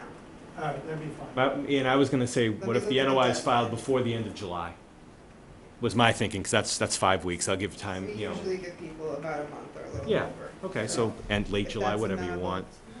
Sure, so what do you find, you got 500 deadlines coming Try up? and find it. Yep, so we'll meet that. We accept the, I'll give you a Well, deadline. to be there. Let me know if you Give me feel a second. otherwise. I mean, Sure. that's, you know, Well, Yeah, I mean, how do people feel? I, Discussion. if there was an impact to the resource area that was identifiable, this is a procedural issue, it's an unauthorized structure, so we find them. If I felt there was an impact to a resource, Which it I would- doesn't, yeah. I would say pull it out right now. And I don't know if there is one, so I think we have a short timetable. I will caution, we have some members not here tonight, and I can't tell you how they're gonna feel. This is a marginal situation, so Right, and I also have a question about that for the July 2nd meeting, because I know if, it's not a hearing, they can vote. oh, no, I mean, for the July 2nd, you obviously would be recusing yourself, I assume, from anything to do with the Beach Club project, so will you have more members on July 2nd? There will be For sitting? one other member coming, so there will be 5. There'll be 5, okay. I just wanted, just curious from a quorum point of view. Sorry, I'm having. It's late. Yeah. And to I your agree point, with your comment. There it is. I understand, Schedule. when we're here before you on a formal notice of intent, it's whoever's sitting that night, and so we understand that Please your file discretion. Right. July 22nd. That's our last filing deadline in July. That's certainly very well. July 22nd, and your hearing would be August 7th. It's a resource area that's had human activity for decades. If it was a salt marsh or a fish run or a Right, no. clam flat, You're- I No, think you'd have a very different approach. No, I think, to understand, I appreciate that. Yeah. And we can certainly meet we could certainly meet the July 22nd filing deadline. Oh, yeah, absolutely. this. Okay, so there's a motion on the table to fine for the installation, unauthorized installation of Tiki Bar, and to continue until July 2nd. Second. Well, we don't have to continue to July 2nd. Well, yeah, It's we a don't- separate it's hearing. not a Yeah, hearing. right. We're not even. Yeah, you haven't opened the You other don't ones. even need to continue anything. Right, Yeah. it's just a motion and a vote. Yeah, okay. So, we're fine, we have a second. All those in favor, say aye. Aye. One abstention, 4 positives. Okay. Right, well, we appreciate your time tonight, and we look forward to Thank you. meeting you in a couple weeks on the other projects. Okay, thank you. Thank you.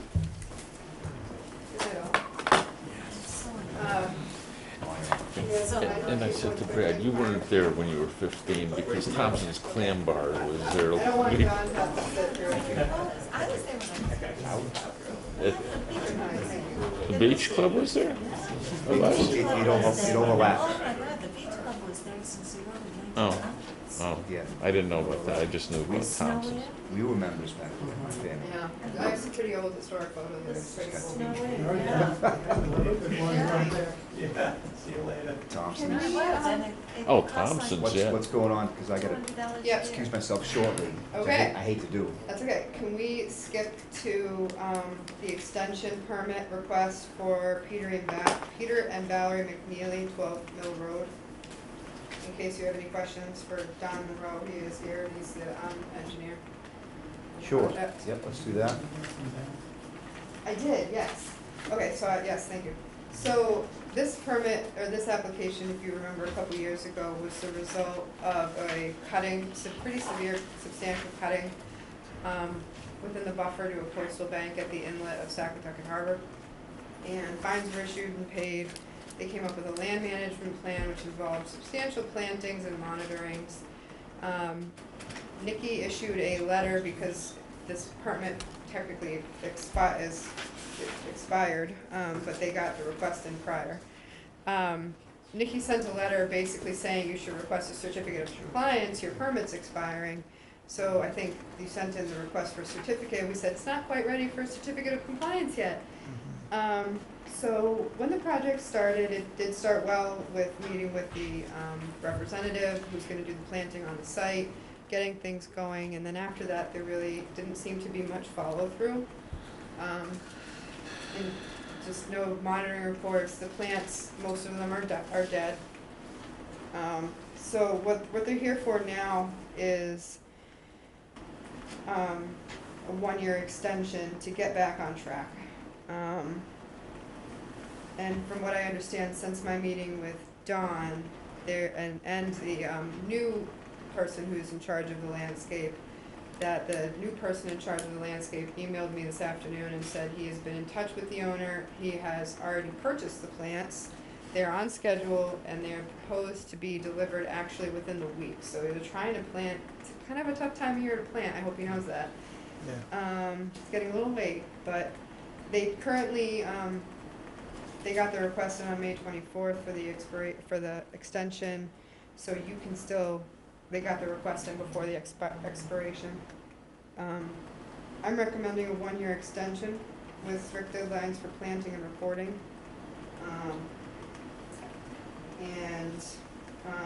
I'd like to see how they, if they're going with the original approved plan, if they're deviating from that, we need to approve it. Okay. They're not deviating from the plan. Ben told me that they'll do a series of planting in clumps, then have you come out again, look at that, then we'll. Proceed. Yes, he'll take photos. We've been hired Great. to also monitor, which we weren't hired before. Awesome. So I have a contract from Peter for that, so we'll do that. Okay. So this is all very good news, because it seems it wasn't, you know, things weren't moving for the past few years, so I would recommend, I'm still, I mean, if he wants to plant this spring, like, great, but I would say definitely all the planting needs to be done by late September. Right. Early October at the latest, and that we're gonna need, you know, at this point, I would say almost monthly reports Okay. at this point, until maybe later in the fall when things go dormant. And that could, it could really be a quick email with some photos and whatnot, but Ben and I will be working on that part of it. He said it he'd can do be, this. yeah, so. we just wanna see progress, that's all. So, with those conditions, I would recommend giving them a year. So that would be May Okay. 25th of next year. I agree. Any comments from the table? Okay. Well, I move that we grant the request for extension of the permit for 12 Mill Road for 1 year. I'll second. Second that. All those in favor say aye. Aye. Motion carries. Let me send that around. Then we got Bob's. I know you, I gotta go. Okay. And so anticipating, do we need to vote on some tonight? Only one of them has expired, right? we don't. I know we have somebody here who, is No, willing they to should be, chat about no, it. we should have discussion. We should have discussion. I just have to run out, so I'm trying to understand. Yep, and we would need somebody to take over as chair. I Right. want to recuse myself from the Blitzer sort of complaints. Can we do the Blitzer cert before you leave, so we have a quorum for that one? Oh, okay, sure. It's my And then we'll sister. do the Bob, sorry about that. Makes sense. Cert of compliance for 19 Ships Haven, thank you, Carolyn, for reminding me. You're all set. Okay. Thank you. Okay. And actually, let me send, Hennessy's all set. Oh, okay. I made sure that he deposited it, and he did. Okay. Do you need the as-built one? It wasn't required. Well, we must have. I think we can. Yeah, can All right. we- it was all set, I made sure. Thank you. Here's the extension, Thanks. thank you. Thanks, Brett. Yep. 19 Ships Haven, they removed an old patio and installed a new one. We allowed some expansion in the 5100s, so they had to do some plantings. The plantings went in. The plantings are doing okay, but they are being overtaken by bittersweet. So I would recommend approval of the cert of compliance with the condition that we allow them to hand remove, basically cut the bittersweet to keep it in check so that the natives continue to survive. They did not have like a chemical, a land management plan or anything like that, which would have approved a potential application. But hand removal will keep it in check at least. Fairly small area. I did note the lawn looked a bit greener, but I did mention that they were not to be fertilizing and mentioned that this was going to be an ongoing condition. She stated they hadn't been doing it, but again, I said it would need to be an ongoing condition, that there's not to be fertilization in August. Mhm. So I'd recommend a certificate of compliance for that. All right. Any comments? So you would just add that as a condition? Or is it already in there? It's already in It's there. already in there, okay. Just a reminder. I would just make it an ongoing condition. Yep. Okay. Well, I move we approve the certificate of compliance for 19 Shiphaven Road. Second. Seconded by Jim. All those in favor say aye. Aye. Aye. One abstention, so 4 positives. All right. And, yeah, I apologize, I gotta go pick up one of my kids, It's okay. and so I can't be here for the discussion, but I think we had a great meeting out the sites. And I think, if you know, we probably should wait on voting on the reservoir bog.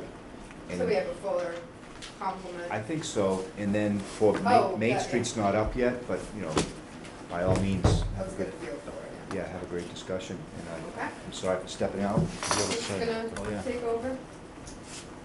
Who wants to be chairman? Well, I wasn't here for the bog, so. Huh? Huh? Who's gonna be chairman, do you think? Who'd like to be acting chairman? I'll help whoever it is, that's fine. I've gotta step out. All right. It's not hard, we don't have much left to do. Good luck, guys. Night. Well, my only concern was with the bogs. I wasn't here for that other meeting. We talked about the bogs, so. No, oh, you were at the on-sites though. No, You didn't go to the on-sites. You can still chair the meeting. right, We're not okay. gonna necessarily make any Okay. decisions, we're just gonna have a nice discussion. Well, I had visited some of the others at Yeah. odd times, so, We have to announce a public hearing, so there's the wording for it.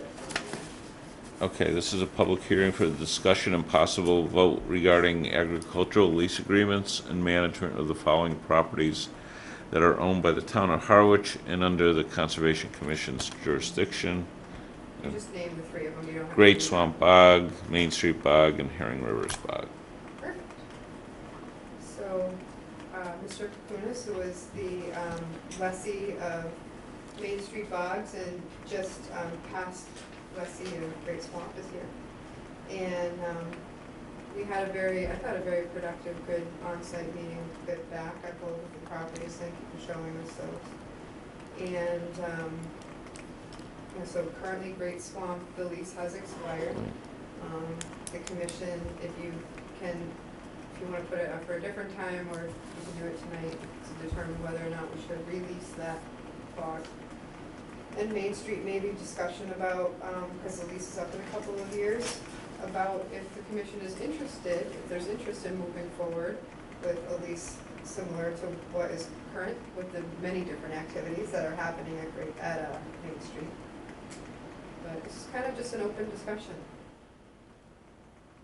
If I may, ma'am? Sure. Chair, if I may, Mr. Go Chair. right ahead. First of all, I apologize, I'm up at 4, so I took a nap Alright, next yeah. door for a little while, but this is way past my bedtime. There's a couch Um, downstairs. I know, I was gonna go look for it, actually. Just to take them up first of all, to take them up separately, I think I would like to just go on record as saying that I would like to really see the town continue to lease agricultural land. I think it's a key opponent to keeping agriculture alive, number one. And number two, educational, environmental reasons, educational reasons. This is just there's a lot involved in it, and I would encourage the town to continue to lease their agricultural lands. With that said, I'm not naive to think that there is money to be made in agriculture, nor am I naive that it's all going to be hunky-dory, especially with cranberry bogs. The cranberry business is in bad financial straits. Cranberry growers across the Commonwealth are going out of business. There's probably little or no future in cranberries, in growing cranberries. So with all that, I'll look at each one of these parcels that you have in front of you and give you my personal comments on them. I had said the reservoir bog I felt was something that should have been considered to be released. I do believe that that bog can be managed and can be maintained as an agricultural piece of land. And I do believe that the concerns with that particular piece of property abutting the Herring River and having a relationship, if you will, with the Herring Run, that there is definitely some environmental concerns there, but I do believe that they could have been addressed. I will, for the record, say I have no interest in leasing the Herring Run bog, none whatsoever. And I said that at a public meeting before, and I'll continue to say it again. I have no interest in that. The Great Swamps bog, which I currently now, or I have been leasing for the last 10 years, and the lease is now, I believe, officially expired. I think it was June 1st. June 1st, yeah. We walked it. It is an interesting piece of property. My larger concerns with that piece of property is that it is not going to lend itself to becoming a cranberry bog again. It's just not going to happen. It'd be way too much financial investment to bring back the cranberry vines, and way too much infrastructure investment that doesn't exist anymore, and water withdrawal permits, which were never transferred to the town when the town took possession of it. It just has a lot more going against it, if you will, to make it conclusive for the town to put it out for growing cranberries, or a agricultural, strictly cranberries. Agricultural use, I would argue, I think the town should consider it again. The problem with Great Swamps is its physical location. It lends itself to wide abuse of parties, trash, fires, drug use, people living out there, and I do not think the town has the wherewithal to police it properly. I don't think this Conservation Commission has, unfortunately, funds to use or to hire someone to do it, and I also don't think that your conservation agent has the time nor the funds to do it properly. It very much concerns me because I live there, I own property that abuts it, and I do live out there. So we had a fire a few nights ago, a couple of weeks ago out there. It was a couch that someone had dumped off trash, and about 35 young adults, I won't call them kids because they appeared to be over 18 years old, lit the couch on fire. Flames were in excess of 15 feet in the air. Easily could have lit a lot of the forest out there. There is some open forest land that the town doesn't own, by the way. My neighbor owns some, I own some. Had that happened, we would have been in deep doo-doo. So you are aware, I do have all the contacts for those, and we will be pursuing enforcement action against those individuals. They are caught by the police. About 4 or 5 of them were caught, and I think we should pursue enforcement action against them. I got the records from the police. So if you don't put it out for an agricultural lease again, I fully understand that. I do believe, though, you should consider some kind of a land management package, whether that means going out for an RFP to see if someone is interested to work with the town, to manage the property, if you will, for the town, with some specifications in there of what the town, or you people would like to see happen there. I do believe it's advantageous to have a contact person 24 hours a day because of the activity that happens out there. I don't want to get into too much more specifics on it, because if you do decide to put out some RFP or RFQ, I will tell you publicly I am going to respond. So with that said, I don't want to put all my cards on the table either and tell you what I would respond to and what not respond to, because again, I think that would be not proper to do that. When you put an RFP, you guys go in a room, you put together your RFP or your RFQ, whatever, you put it out, I respond to it, there's an opening date, we open it, and that's when it becomes public and we discuss it. But for me to put on the table something at this point, if that's the route you go. If you just want to go with a general discussion, and don't know legally what, because we're not talking a lot of money, to me to come and make a proposal to you, and if there is some money exchanged, I'm just not sure legally. I don't want us to do anything that's not legal. Yeah, we have to follow proper procurement law. Right. Well, again, it comes with money, though. If we're talking under. It does, but still, best business practices at least. Right. Yes, Jeff. Mr. Chair? Yeah. So you said a few minutes ago that you thought there could be some agricultural use still. Yes, I do. Is there any agricultural use that, in your opinion, would even break even? Yes, I do. I think there's a lot of things. I think growing wetland plants, I think growing different kinds of trees. I had also discussed. As in a nursery operation? Well, yes. And Christmas trees was something that I thought about. So I think there are other things that could be done. You know. Mr. Chair. It may not be it wasn't a. I want to raise. It certainly wasn't a financial windfall for me in the last 10 years as the leasee of the property, a leaseor. I did not make a great deal of money, but I feel that we managed the property also, though, and did a lot of trying to keep down things like what happened the other night. Yeah, just to respond to the agricultural piece of it, it's pretty certain that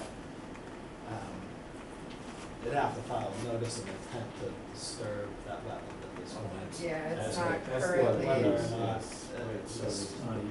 the state laws don't particularly allow variances, so we had Yeah, it's been 5 years. decided that we'd probably go the management route with that property for So it's that. not, I'm just trying to sort of understand whether there really is an agricultural option there, and you're saying that's So really it's like because legally, not it's a tough, be an uphill battle.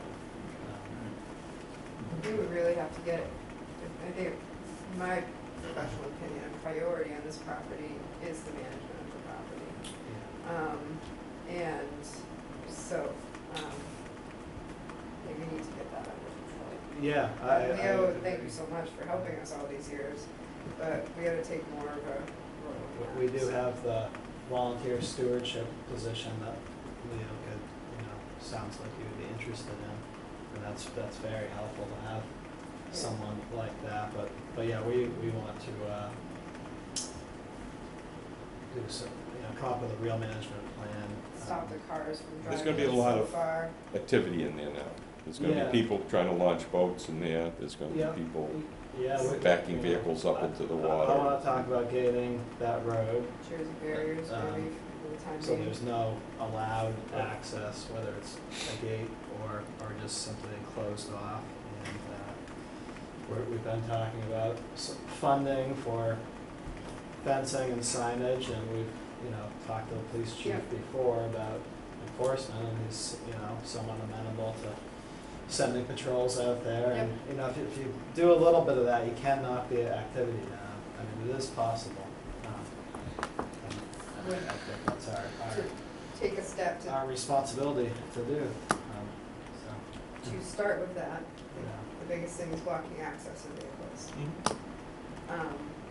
I would love if the commission sees fit and allows me to do this, I will instruct the highway department to put up Jersey barriers, at least for now, with Mr. Kukunas' guidance too, to stop the access all the way down to the pond.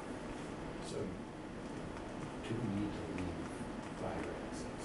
We can't just put in Jersey Well, the good thing is you have a good neighbor that has put in quite a nice road that it's the only access right now for fire department to get in. The other day when we had that fire, the fire trucks came in from my house. The police, because we knew what was going on, so what we did is I went in with one cruiser because the new officer didn't know how to get in there, but he came in from my home. The fire department followed us in from my home. But then 2 other cruisers came in from the 2 other roads to prevent the perpetrators from escaping. So quite frankly, it worked out great. I think it's good that that happened because, you know, if I remember correctly, when we were kids, if we knew we were going to get caught doing something, and we tended not to do it. And if that happens a few times and the word gets out, the activity can be. There are people from my neighborhood in South Yarmouth. Yeah.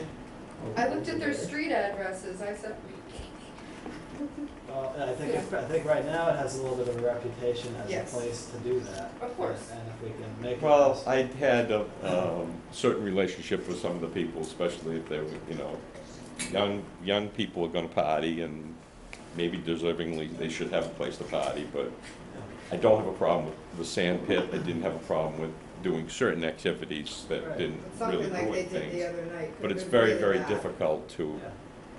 have control on that when you're no longer leasing the property either. I mean, legally, I don't have a standing in it, so now it's Yep. really on you People guys. are being responsible, you know, no one's gonna call the police if there's a few people down there quietly, Yeah, no one's gonna even know, so. right, people are being quiet and But respectful. if they're making As long as they don't have fires. large Right. fires and. My home is gonna burn down. Right. If the fire gets out of control, not yours. It'll be Yeah. my house that's goes. Yeah, To If me, the it's- wind's blowing the right way, it's gonna be my house that goes up in It's the flames. vehicles, the dumping, Right. and the fires that really need Yeah. to be. And I do believe it's possible to knock that activity down. I mean, it's not that unique of a situation. No, you know. well, it's pretty Just 'cause unique. it's This remote. location is pretty unique. It's not that unique though. I mean, the whole Punkhorn is there, and most of it does okay anyway, you know? Yeah. It's a. Access to the Poncon is, you know, from the Brewster side, is also controlled by and watched by some residents. Yeah, I think it takes some You know, control. the problem is that area, there's, you know, people drive down through Headwaters, and Mhm. residents at Headwaters don't know where people are going. They don't think of it. Yeah. They come in that way, or if they come in from Eastgate. It's not, it's a strange kind of setup. But with this- still, you know, statewide, these situations occur. Oh, absolutely, it can be everywhere. done. It is. And it has been possible. done. I mean, Yeah, I've been doing it for 10 we years. can only improve, So, you know. so, small steps, we can only improve.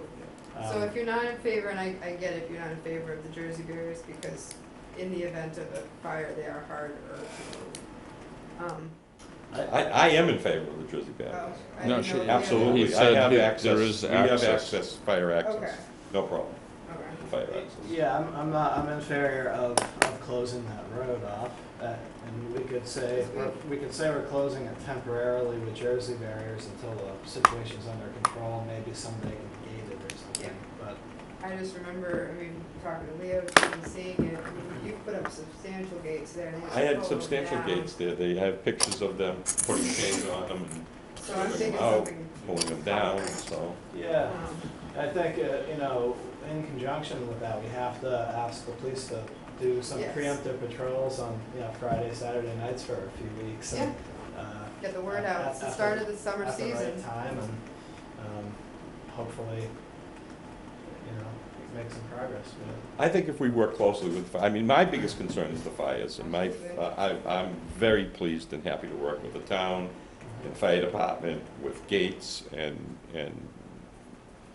access like that, because once again, I can't say it enough, it's gonna be my house that we're gonna lose. Mine's the first structure we're gonna lose if the wind is blowing from the north. Yeah, it really helps to have somebody who lives there. And I saw 3 acres go up and 4 acres go up in there, and we had a very, very hard time putting out. Once the trees catch on fire, the tall trees catch on fire, it's very difficult Yeah, you to get a put canopy it fire, out. just jumps. Yeah. It was- So at this So point, are you, you're okay with me working with the highway department and Leo to get some barriers up there? I am. Sure. Any kind of sign on top of the barriers or Well, I would anticipate, we're gonna, until we have a little more money at the next fiscal year, at we're something gonna have at some that point? very, like the one over at Island Pond that we talked about today, Right. just kind of rudimentary, you know, Right. laminated signs until we can get nicer signs. Signs, right. But, yeah, I think we should better sign that area Yeah. too. Yeah, So- I mean, it's kind of just become, you know, it's well known that you can take your four-wheelers down there and your dirt bikes and you're pretty safe from any harassment. And people just do it all the time. And I think some people, if it's just, maybe if it's just very clear. The dirt bikers are not that as bad now as they were 8 to 10 years ago. Yeah, but They're really not. there's still quite a few of them. There's still quite a few of them, Yeah. but a lot of them are pretty respectful. Yeah. I mean, that, you know, whether you are a pro to have that Well- use allowed or not, that's entirely up to you guys. Yeah, we can't. But I'm just telling you, you know, they're, allow it. I mean, we could, I don't even know if we can legally allow it with the restrictions on the property. I think, no, most likely, almost all of our Yeah, property. it's no motorized vehicles, That restriction, so we can't. other than farm, you know, when it was leased, obviously. There's a lot of erosion there. in the road.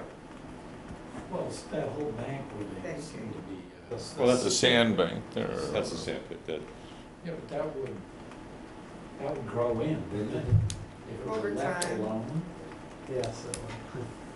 And then it is, you know, we're looking at the property as, you know, habitat, ecological value, and not, so yeah, that's, you know, that's Oh, I believe, don't get me wrong, I would love you to stop the dirt bikes. I'm just Yeah. telling you that It's hard, it's tricky. lately they've been a lot better than they used to be. Well, I've kind of noticed that they're not, you know, they're relatively upstanding citizens doing this, and if there's very clear signage and some police enforcement, they might just stop doing it because they're not, you know, criminals or anything. They're just They're not the people- couch grabbers. They're just people. No, they're absolutely That's the way not the they- couch yeah. grabbers, not now. Yeah. We had a very hard time with some dirt bikers that were coming in from a neighboring town that were very, very destructive, very destructive. Yeah, it was about 8 to 10 Just a years. small group of dirt bikers that I see now that come off, because they cross a section of my property to come up in there. They're, some of them middle-aged, they're not young children. Yeah, exactly.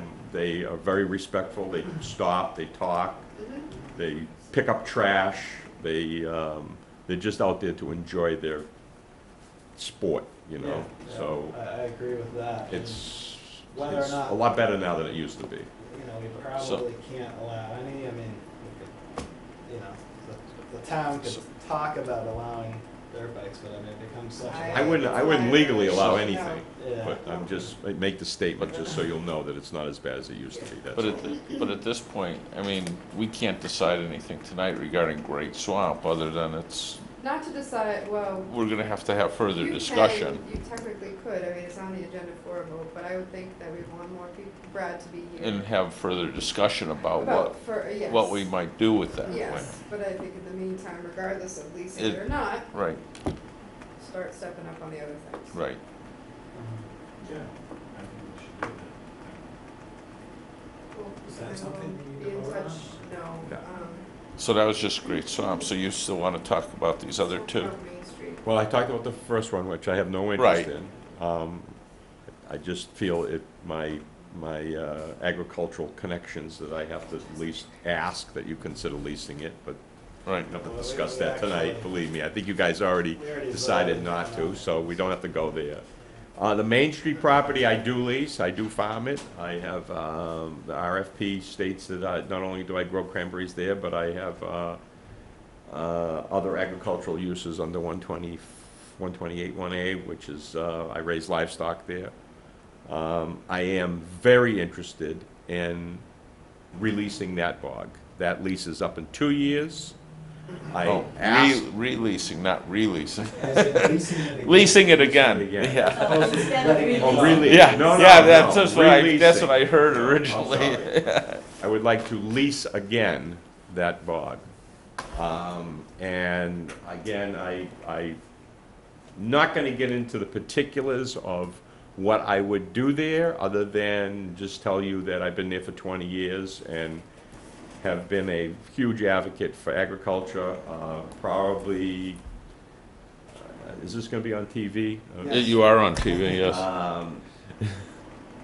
I don't think there's too many other people on Cape Cod that are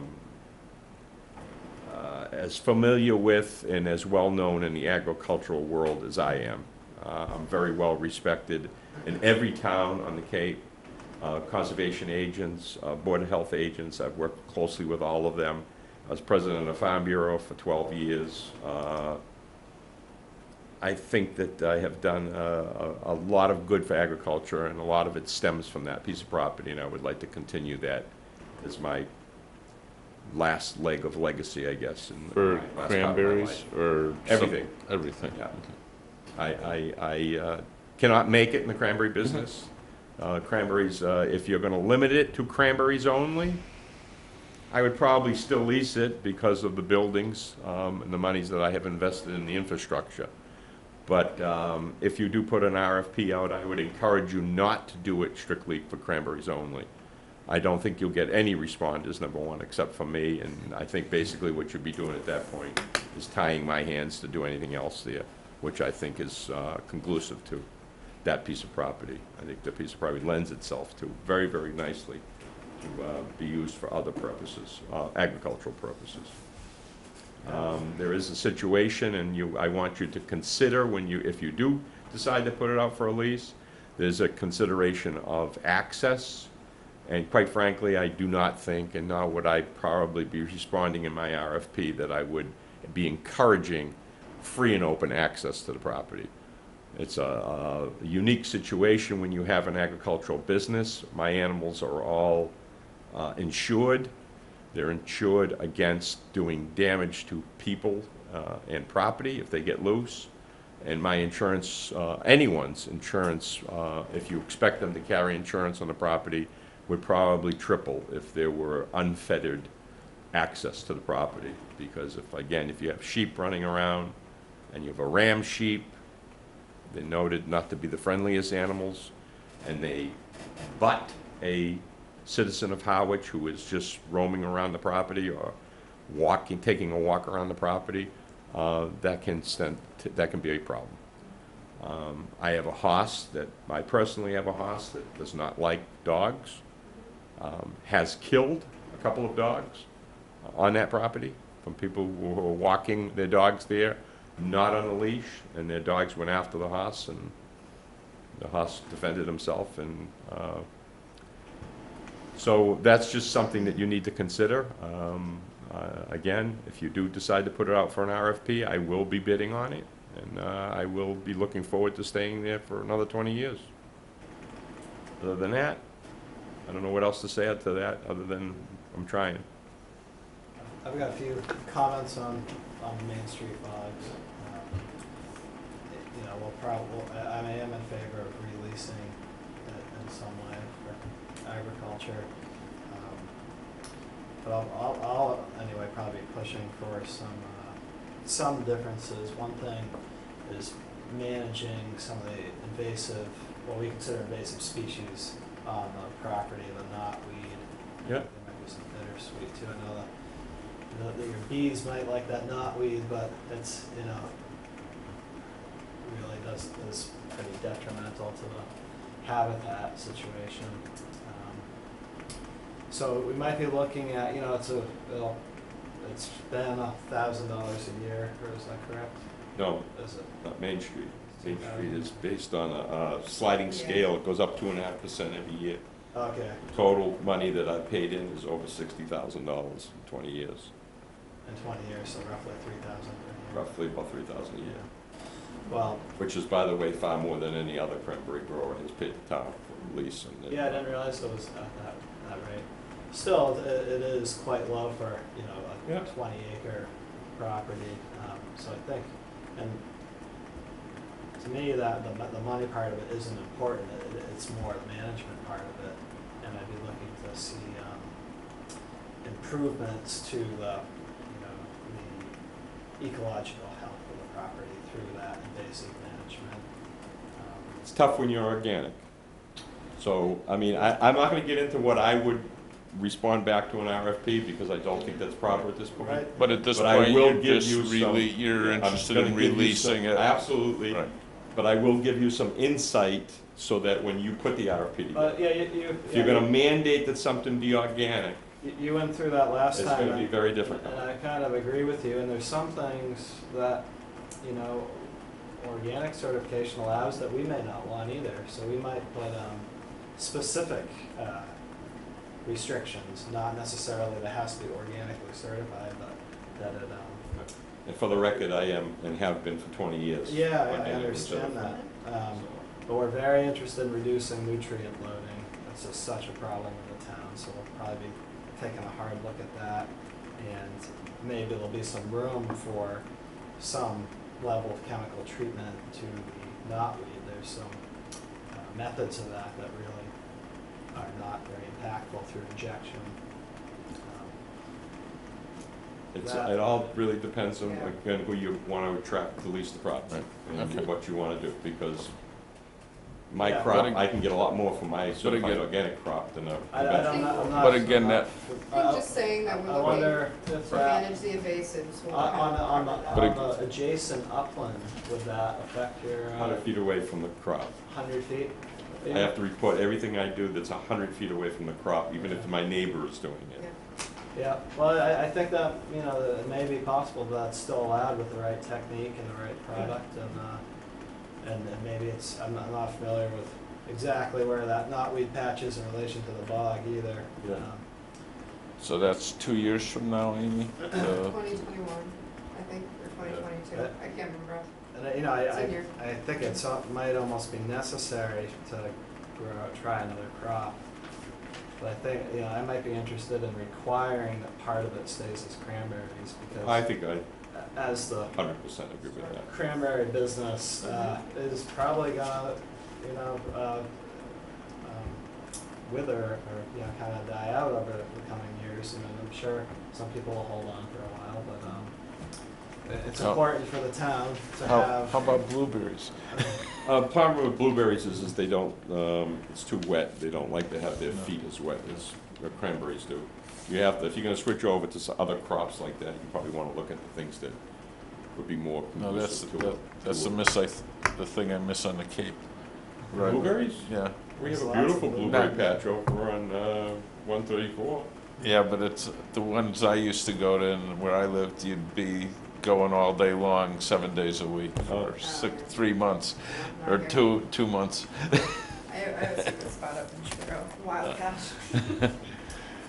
Okay, so If you the, decide not to lease it, I would appreciate if you're leaning, obviously I know the ramifications of the procurement laws and the chapter 40, 30B stuff and all that, and the hoops that I'll have to jump through as a applicant, if you will, a person who's interested in leasing it again.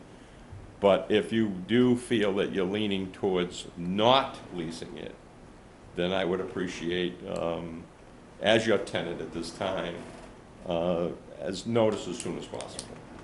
I was- Because it's 20 years of my life I there was, that I was gonna, that was kind of what I was gonna ask is, how far in advance would we start thinking about this? Because if this is 2 years down the road, I mean, we don't wanna wait to the last. That's why we're thinking of it Yeah. I think right now. by the latest, mid to late fall. Of this year, To decide to whether start. or not, that way it gives them plenty of time. Though I think it's, from what we've talked about, there's a difference between maybe Great Swamp and this one. Oh, it's a huge difference. So, It's a huge difference. I mean, I have a lot, as those that took the tour, I have a lot of money invested in this piece of property. yes, and we Sprinkler system acknowledge is that. excellent, it's up and running, the lift pump, which I designed and installed, is operating, fully functional. I think we all, I just we fixed support the water line to the local barn at a tune agriculture, of 600 bucks, so, or more than that, 800 bucks. Yeah. Just to put a water line up, a new water line to the barn, so. Now, how about,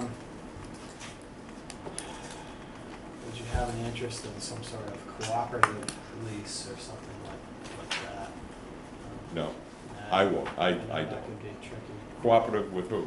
I'm not sure, you know, I know it's hard to, as you've said many times. I've been married for 38 years, man. You You don't, know what I mean? you don't need another one? I don't need to be in a relationship with anyone else that I don't love. You know what I mean? She's my last friend I got left, man, and it's, you know, it's been a ride. I'm not gonna get in bed with anybody else, no. I personally wouldn't be interested. Yeah, I can see that. The only thing I would be interested in, and I disclosed it before, is the school. I'm a huge one for education, and I don't want to get into that too much, particularly tonight, because once again, if you do put an RFP out, I'm hoping that when you rank an RFP, this is ranked highly advantageous, this is ranked advantageous, and this is ranked not advantageous. So hopefully there'll be some structure in there that will allow some highly advantageous ranking for someone who's going to be looking at working with schools. I think one way or the other, this is essentially going to be a nonprofit operation in reality. It's been a nonprofit organization for 20 years. So, I think I went on record as saying I think I've lost over at least a couple $100,000 in the last 20 years. Probably the only way to profit would be to create a large nursery and landscaping operation there. The only way to profit in agriculture today, especially on the Cape, We couldn't do that, we couldn't do business. no, the only way you could profit, one of the largest problems with competition on the Cape is nonprofits. If you were to create a nonprofit, and you had something like a Capabilities does very well, because Capabilities thrives on the monies that they raise through donations because of the type of organization that they are and what they do. It has nothing to do with the fact that they are involved in agriculture, though, which is great. I mean, they're a great organization, and but that kind of situation is. That's why, well, just the fact that nobody will ever make money doing that the way we're going to require them to do it. It's going to make it a lot harder. It makes me think that I don't know, that maybe it should be some sort of cooperative venture or whatever. I don't know, that's just something to think about. Well, again, I'm not really sure where you're coming from with that, but when I look at the town gardens, for instance, and cooperative effort of the town gardens, where you have plots leased out to 20 different people, you got a way. 20? Try 95. Talk about fertilizer impact to the groundwater, and you're looking at me? Let me tell you something. That piece of property over there does 1,000 times more impact to the ground environment. If I see them doing them, I stop them, but. Pardon me? I stop them if I see them out there with their chemicals, but it's hard to, we don't allow. 1,000 times more impact. I haven't fertilized my bogs in 2 years. Not one bit of fertilizer have I put on those bogs in 2 years. No, we've talked about those ones, and that's why I was. When I had the soil tested over there 15 years ago, they came back and said, you don't put any more fertilizer in this soil. It's got so high nitrogen in it that you don't need to put any more in it. And that was 15 years ago. Well, and I'm sure it's tripled since there are then. some issues there, and that's why I was strongly against releasing more of that, because We don't need it anymore. what we have is such a, remember, someone wanted to use the pasture. I do have some soil samples that I would love to show you if you would like. I have 20 years of it, so if you want to see exactly what the nitrogen levels have been, and have they increased at all since I've been farming there, it may help you in your determinations. I'll send it to them. Or bring it in, I'll copy it if you have it. It's all online. I just have to, I think I have soil tests. I'm happy to get it to them. I'll give you the last couple of years. I mean, I got 20 years of them, two tests a year. So. Just out of interest, that's all. Yeah. So. Well, because I take issue sometimes with the impact that an agricultural use has on groundwater. Only because of, again, most farmers, when they are applying pesticides, fertilizers, insecticides, most of them far under apply because they don't have the money to do it. It's the homeowners. Most, 99% of them. I don't know, in any of my years of being involved in agriculture, know any farmer that has over-applied, especially fertilizers. It's always under-applied. So, but anyhow. Okay. I'm interested, and if you guys decide to, I would love to stay there. As I said before, publicly, I spent 20 years of my life there, and I hope to die there, so. Okay. And I hope that's gonna take 20 more years. All right. We'll put it on we'll keep it on the radar, and I think we should make a decision before the end of the year. Right, definitely. You guys do you have an active agricultural commission? So Mark was, I thought he was starting things up again, but I don't know. Because once again, for the record, I have to say, I think the Conservation I would love to be a part of it. should involve the Agricultural Commission, if you do have an active one here in town, to help you draft the lease, because they're the ones that Well, just in general, should be, and just the general agricultural practices in, Okay. you know, Thought not the Mark was lease, now the involved. RFP. Yeah, you know, the RFP is gonna be, it's gonna affect on who you have bid on it. Right. you know. Okay, so, Alright. Anything else on that tonight? not tonight, no. Now, you said, sir, you did not get a chance to see the properties? Or you- No, actually, we did. I wasn't there with you that Well, you day. didn't see him as good as. Right, but I've been over like Great Swamp and I've Okay, been, well, I know Main Street. please, Amy's got my contacts, Right. call me. I'll be very happy to walk you around and, you know, show you stuff. Beautiful property. Mhm. Sorry.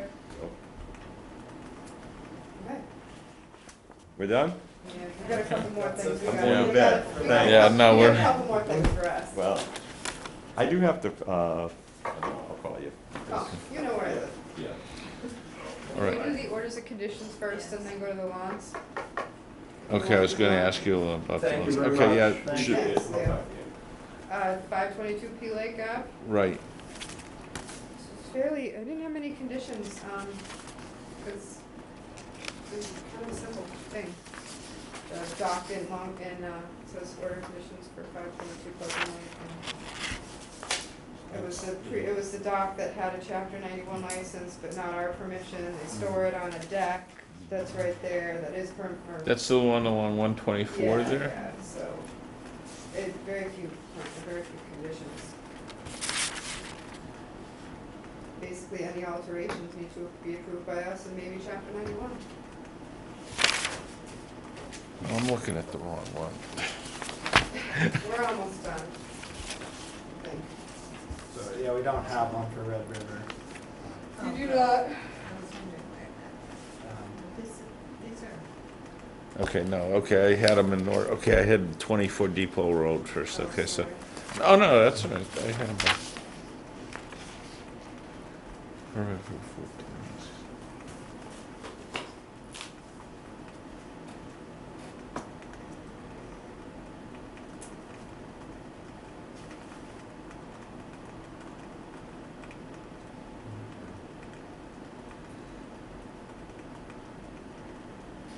Any questions on this one?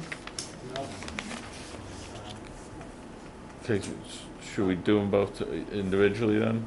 Yes? Okay, so I make a motion to approve the order of conditions for 522 Pleasant Lake Ave, I'll second. seasonal dock. I'll second it. Seconded by Carolyn. All in favor? Aye. Aye. Opposed? This No. one? Okay. And 64 Depot. Right. Yeah, I'll make a motion to approve the order of conditions for 64 Depot Road addition. I'll second it. All in favor? Aye. Aye. I'm going to serve compliance. And then the town of Harwich one No, is, town of Harwich. okay. We actually have two certs, I'm sorry.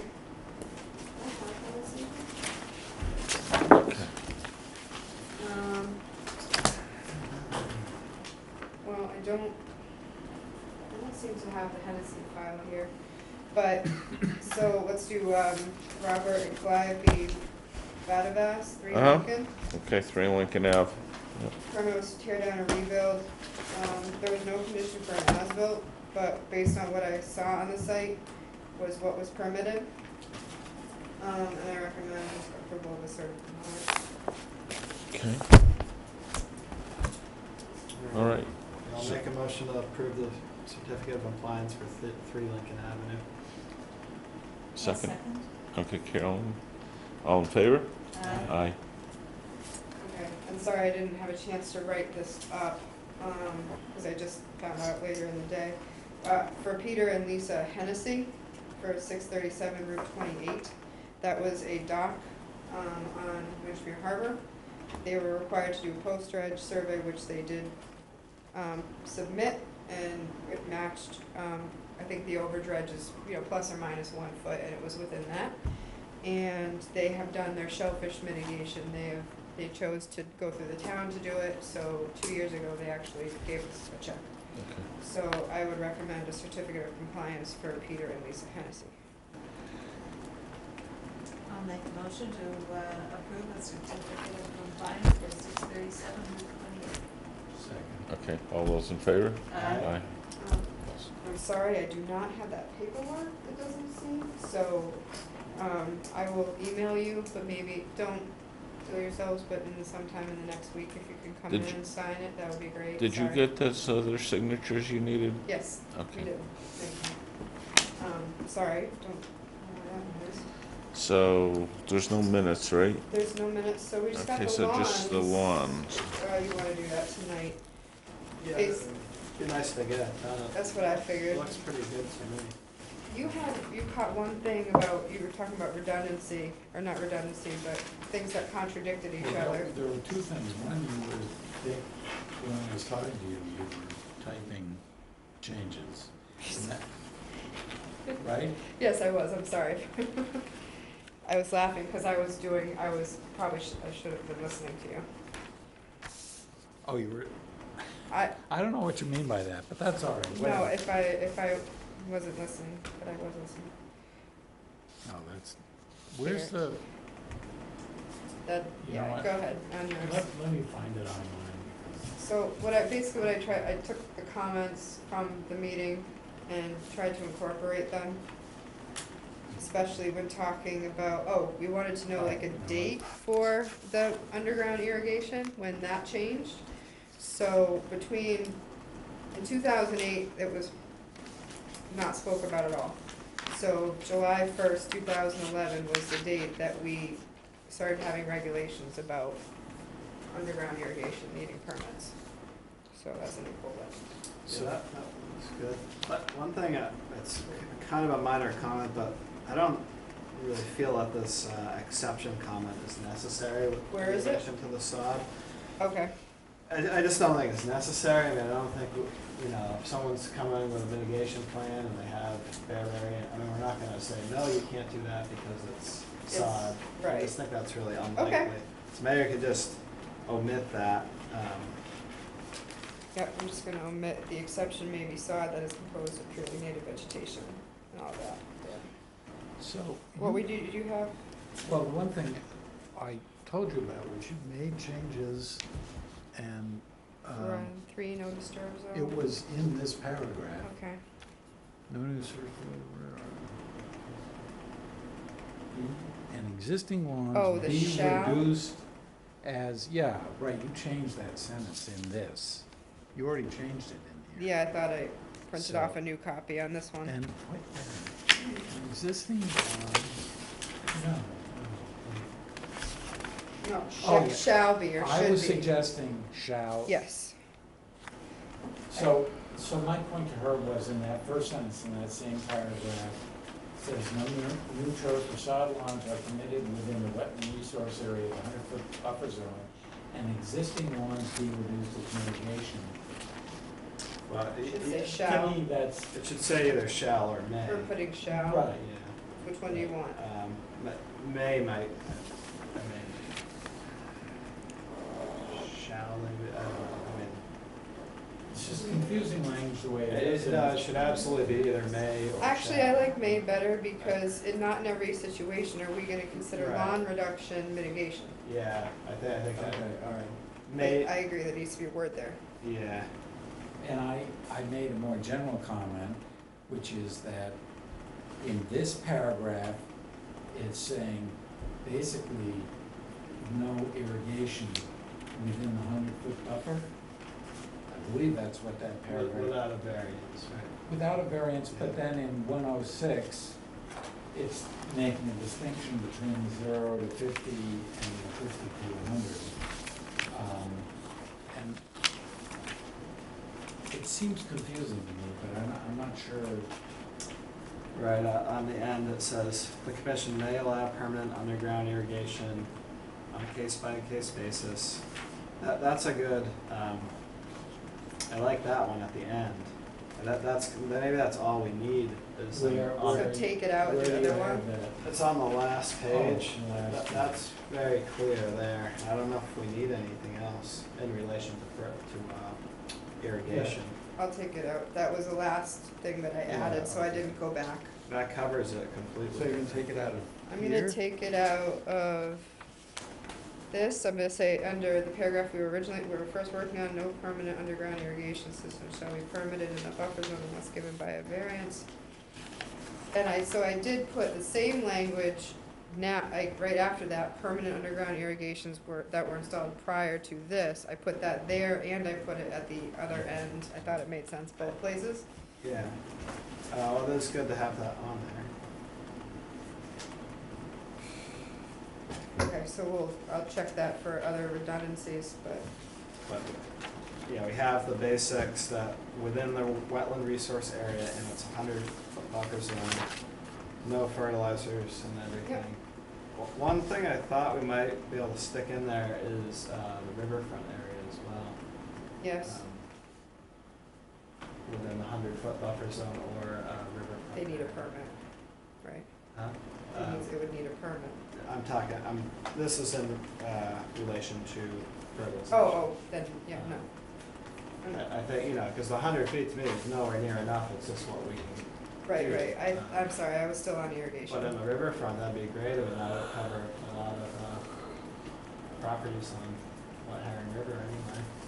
Fertilizers are permitted within